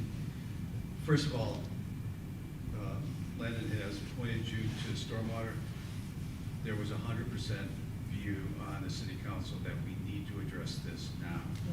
Because it's a long-term fix, and we're going to see more of these 100 or 1,000-year rainstorms because we're just going to. So we have to deal with it within the community, and it's an important issue for us. But at the state, currently, there's consideration of adopting the 2021 International Energy Conservation Code. So we're working on getting that done as, I'm also a Sierra Club person, and we're working on getting that done now. And so you're going to be looking at our own ordinances with regard to potentially the 2021. We have I think it's the 2015 or the 2009 code that, the state is dealing with now. There is a 2025 code as well, and they may take a look at some of the parts of that, but basically that reduces the amount of insulation in walls and ceilings. So we're probably going to want to stick with 2021. But I wanted you to know that because that next part of the task is going to become very important if we can get this 2021 change done right now, and it's in LARA right now. So we'll see what's going to happen. So I wanted to update you on that. That's my suggestion, to have you more in control of what might go on here. But and you also, by your bylaws, have the authority to appoint the chair of this committee as well. Yeah, understood. Thank you. That's good background. And just to be clear, what we're approving tonight is this as a concept or this plan? We're not approving these people. You would be approving essentially those 5 members. If you approve. Okay, My yes. proposal to you, I guess, that I'm looking for approval of is to say this would be a 5 or more members with these specific commissions represented. Right. To what numbers? I know that the Commission on Environment said we'd love to have 2 people. In different committees, we've also had multiple people serve representing the single board or commission. For example, with the comp plan update committee, we had the housing commission represented by 2 people, sort of tag teaming. That was for scheduling purposes. So you could also have more seats, more votes for different commissions if you wanted to Yeah. Councilmember Meadows' With- point. With the Mass Timber Council, that decision essentially was deferred to those commissions to make a recommendation as to who should be appointed from them, correct? Correct. I'm trying to remember how that process worked. I like having odd numbers on commissions. In particular, you see that like any state level commissions, you see an odd number, so that there's not like a tie vote on those. So I think special consideration needs to be made there, but we're not appointing a planning commission member tonight. We're just approving city staff to move forward on. Yeah. I would say- I do think the suggestion to have more than one planning commission member is valid too, especially due to any potential scheduling conflicts, or one might not be able to make it, the other one will probably have to step in and chair, and I imagine that's probably who would chair it unless the member of city council would, but it is an interesting flag, the city council, because I think the rest of those groups up there are kind of representative of a very specific policy topic, right? So, planning and environment and Board of Appeals and transportation, it's all like a very specific lens, and I guess council's a bit more comprehensive, but by its very nature, it's interesting to me because I think everybody would feel the need to kind of defer to the council member that's on the commission due to seniority, so it kind of creates an interesting dynamic, especially if they're recommending something that's going to the body that's potentially going to be approving it. So I hadn't even thought of that until you brought it up, and it is interesting. Is there a particular member of council that's expressed interest in doing this, and would that member be sitting right there? I'm always interested in Yeah. it, but, we haven't really had a discussion with regard to it. This is a little bit new to us as well. And but I will just note that I have served on the DDA for, many years, and the Brownfield Redevelopment Authority. And I could say that I always preface my vote as, I'm moving this to the city council. Yeah. I'm not telling you exactly how I'm going to vote. It's just ready to go. So that would be, I think, I'm not sure how the other council members would see their role with something like this, but I think more of a resource rather than having people defer to some idea I might have or something like that. So I'll talk to other council members and we can come up with a name or something. Commissioner Payne? I completely understand the precedent that has been set in the past with having a member of city council on the DDA and the Brownfield group and things of that nature. The thing that I'm stuck on in my mind is the amount of community unrest is too strong of a way to say it. The amount of community dialogue and feedback about the recent flooding in the city, and whether having a city council member on this committee makes it more political in nature. And that's the thing that I'm grappling with, versus it being a committee comprised of specific individuals. But I just have to think through it a little bit more. Let me fill that in, because statutorily, that's why on the Brownfield and on the DDA, whoever the mayor is on those commissions. Planning commission could actually have 2 council members on it, because the statute permits that. We just have never done that. That when we created the planning commission, there was a decision made that council members would not be members of the planning commission. And, frankly, even if we didn't have a planning commission, then the council becomes the planning commission. Right. So And there's always going to be a political element to anything that's done. I understand your point about the DDA too, but I think it's a bit different because it's its own distinct quasi-government entity that has its own budget and actually votes and approves things, as opposed to just being an entity that sends things to you, but they don't have their own. You approve their budget and you approve their, okay. What do you need from us tonight? I'm sorry. Yeah, I think we're just approving the framework for it and not appointing. I think we could appoint somebody at the next meeting is my Okay. preference. I So just want to let- get the ball rolling. Yeah, as Let far me as play with that for just a timeline. minute. I'm connecting some dots from Mark's comments.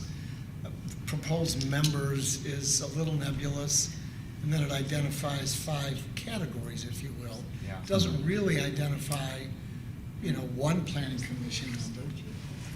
I think to Mark's point, we want to maintain control of that, so maybe we want 2 or 3 members on that committee. So if we approve this tonight, I think we should have a little more discussion about makeup number-wise. I guess that would be my concern, so I can kind of process what Mark's put in front of us and what we have in front of us here. So in concept, yes, but let's talk about the numbers and how that might play out. Having experienced the Mass Timber Commission, which I think did good work, I learned a lot. I was the only commission member there, and I was outnumbered by a lot of people that knew a lot more about mass timber than I did. It would have been better to have a little better balance to help me ask some of those naive questions that needed to be asked. So those guys didn't get out necessarily in mass timber zone without, some semblance of input from common thinking. Well, and frankly, that was among staff, that was our thought on just appointing the internal boards and commissions as sort of voting members, and then not having the external parties be voting members of the commission, or committee, excuse me. Mass Timber, we had a few, particularly MSU, who were there and were voting. Nothing ever came to a vote, but I do think that they, had it been an internal, maybe we would have had a different outcome. It might have been different. It was a good committee, and it was very effective, I thought, so I don't want to denigrate the work that we did there, but I think about that when I'm looking at this screen right now and Mark's input here, so. Yeah. And just as far as timing, because we were discussing, like, could we do this next meeting? Yes, I think that the intent of this would be to start work, the first meetings in January. And initially, we had thought, let's try to push this a little faster, and that was essentially because there was a moratorium as a possibility. That's not a possibility now. We still feel some urgency, so we want to start soon. Yeah. I would see a sort of initial organizing call, likely during December, just if nothing else to say, let's schedule these meetings for these people who we have as the core committee group members, and then invite everyone else after that. Yeah, I think just it being such a small group, I would be worried about attendance issues, especially, December, people get busy. I'm less concerned about the composition there with council being on it if there's more members. So I think it mitigates that concern, and I think it makes it, as Commissioner Chapin indicated, a better commission with more viewpoints. I know smaller, sometimes it's more efficient, but I think my mindset, and I would love to get feedback from you all, is 3 planning, 2 for items 2 through 4, and then one city council member, I think would be, I think is that an odd number or even number? I don't want to conflict with you guys are making me do math. I said I wasn't going to do math. That's a total of 10 people. Yeah, okay. Maybe one less on. I would only do 2 for environment. 2 for environment? No, I said 2 for. I would for say all maybe 3. Yeah, I'm saying I would only do 2 for environment. And One on for the transportation? others. Yeah. Okay. Sorry, you said 2 for environment, and then what was your recommendation? Could you go through 1 through? Mine was just 3 for planning commission, 2 for environment, and 1 for the remaining 3. Oh, you're right. Yeah, that makes sense. For transportation. But that's just my that's just my I thought. agree. I think that's the direction. That gives If we us an odd have number. 3 planning commission, 2 environment, and 1 for the others, that's 8. Yeah, my recommendation, sorry, I'm going to use my microphone because I have that power. And everyone's just sort of talking, Let's just do 2 planning. Yeah. like, I want to do 2 planning and 2 environment. I think you should have planning It's commission. so late have to be control. doing this right now. I'm sorry. Yeah, I can know. I make a suggestion? Please do. Yeah. Can we do 3 planning commission members, 2 commission on the environment, 2 building board of appeals, because this is green code, right? So like I would like to give a little bit of preference to people who have like building expertise, 1 transportation, 1 city council. Let me make sure I'm getting that correctly. 2. So 3, 2, 2, 1, 1. Yeah, I'm trying to get back. How many members are on the Building Board of Appeals? That's Landon? 9. That's not. I think it's a small group, so I think It I is. was, I think, Small. and then transportation's a bit larger of a group, right? But, yeah, I would do 1 for Building Board of Appeals, so 3. Then we're back to even. So I'm sorry, there was, I'm not too wedded to the even thing. I think that's a good composition. I think there's gonna be consensus on a lot of the items that they're actually deliberating, so, 3 planning, 2 enviro, 1 BBA, 1 transportation, 1 city council, I think that's more is the equitable. ideal That's fine. composition. And I'm not gonna get hung up on the odd and even. Okay. Unless there's, I think it makes sense. That's 8. yeah, maybe we could add one kind of open possibility for someone else in case there's like another member interested. do you want me to list Could you the add one different from boards and housing? commissions? What? Could you add one from housing? Yeah, I thought about it, but I don't know, why don't we have one from housing? Just to see if they're interested. And there's a potentially strong possibility they won't be able to fill all these anyway, Right. so. I think that's a good direction to go. I do like how you delineated it with the voting members and the non-voting members, that are Right. stakeholders that are, potentially gonna be, some of them at least financially impacted by whatever decisions are made Okay. by council down the line. Let me note that if you do go with housing, it actually makes sense because the International Energy Conservation Code is divided into housing and commercial. Okay. So there's a specific area that they may have a specific interest. Okay, yeah, great point, yeah, so, and then we need a motion to create this, right, or I think it's just chair's discretion, right? We don't need a- Chair's discretion to appoint, but the planning commission should vote to Okay. establish. Okay, is there a motion? Should I make the motion, since I'm the chair for this one? Sure. I don't think there's There's a not. sample motion, so. You're just gonna have to wing it. Yeah, what? Wing it.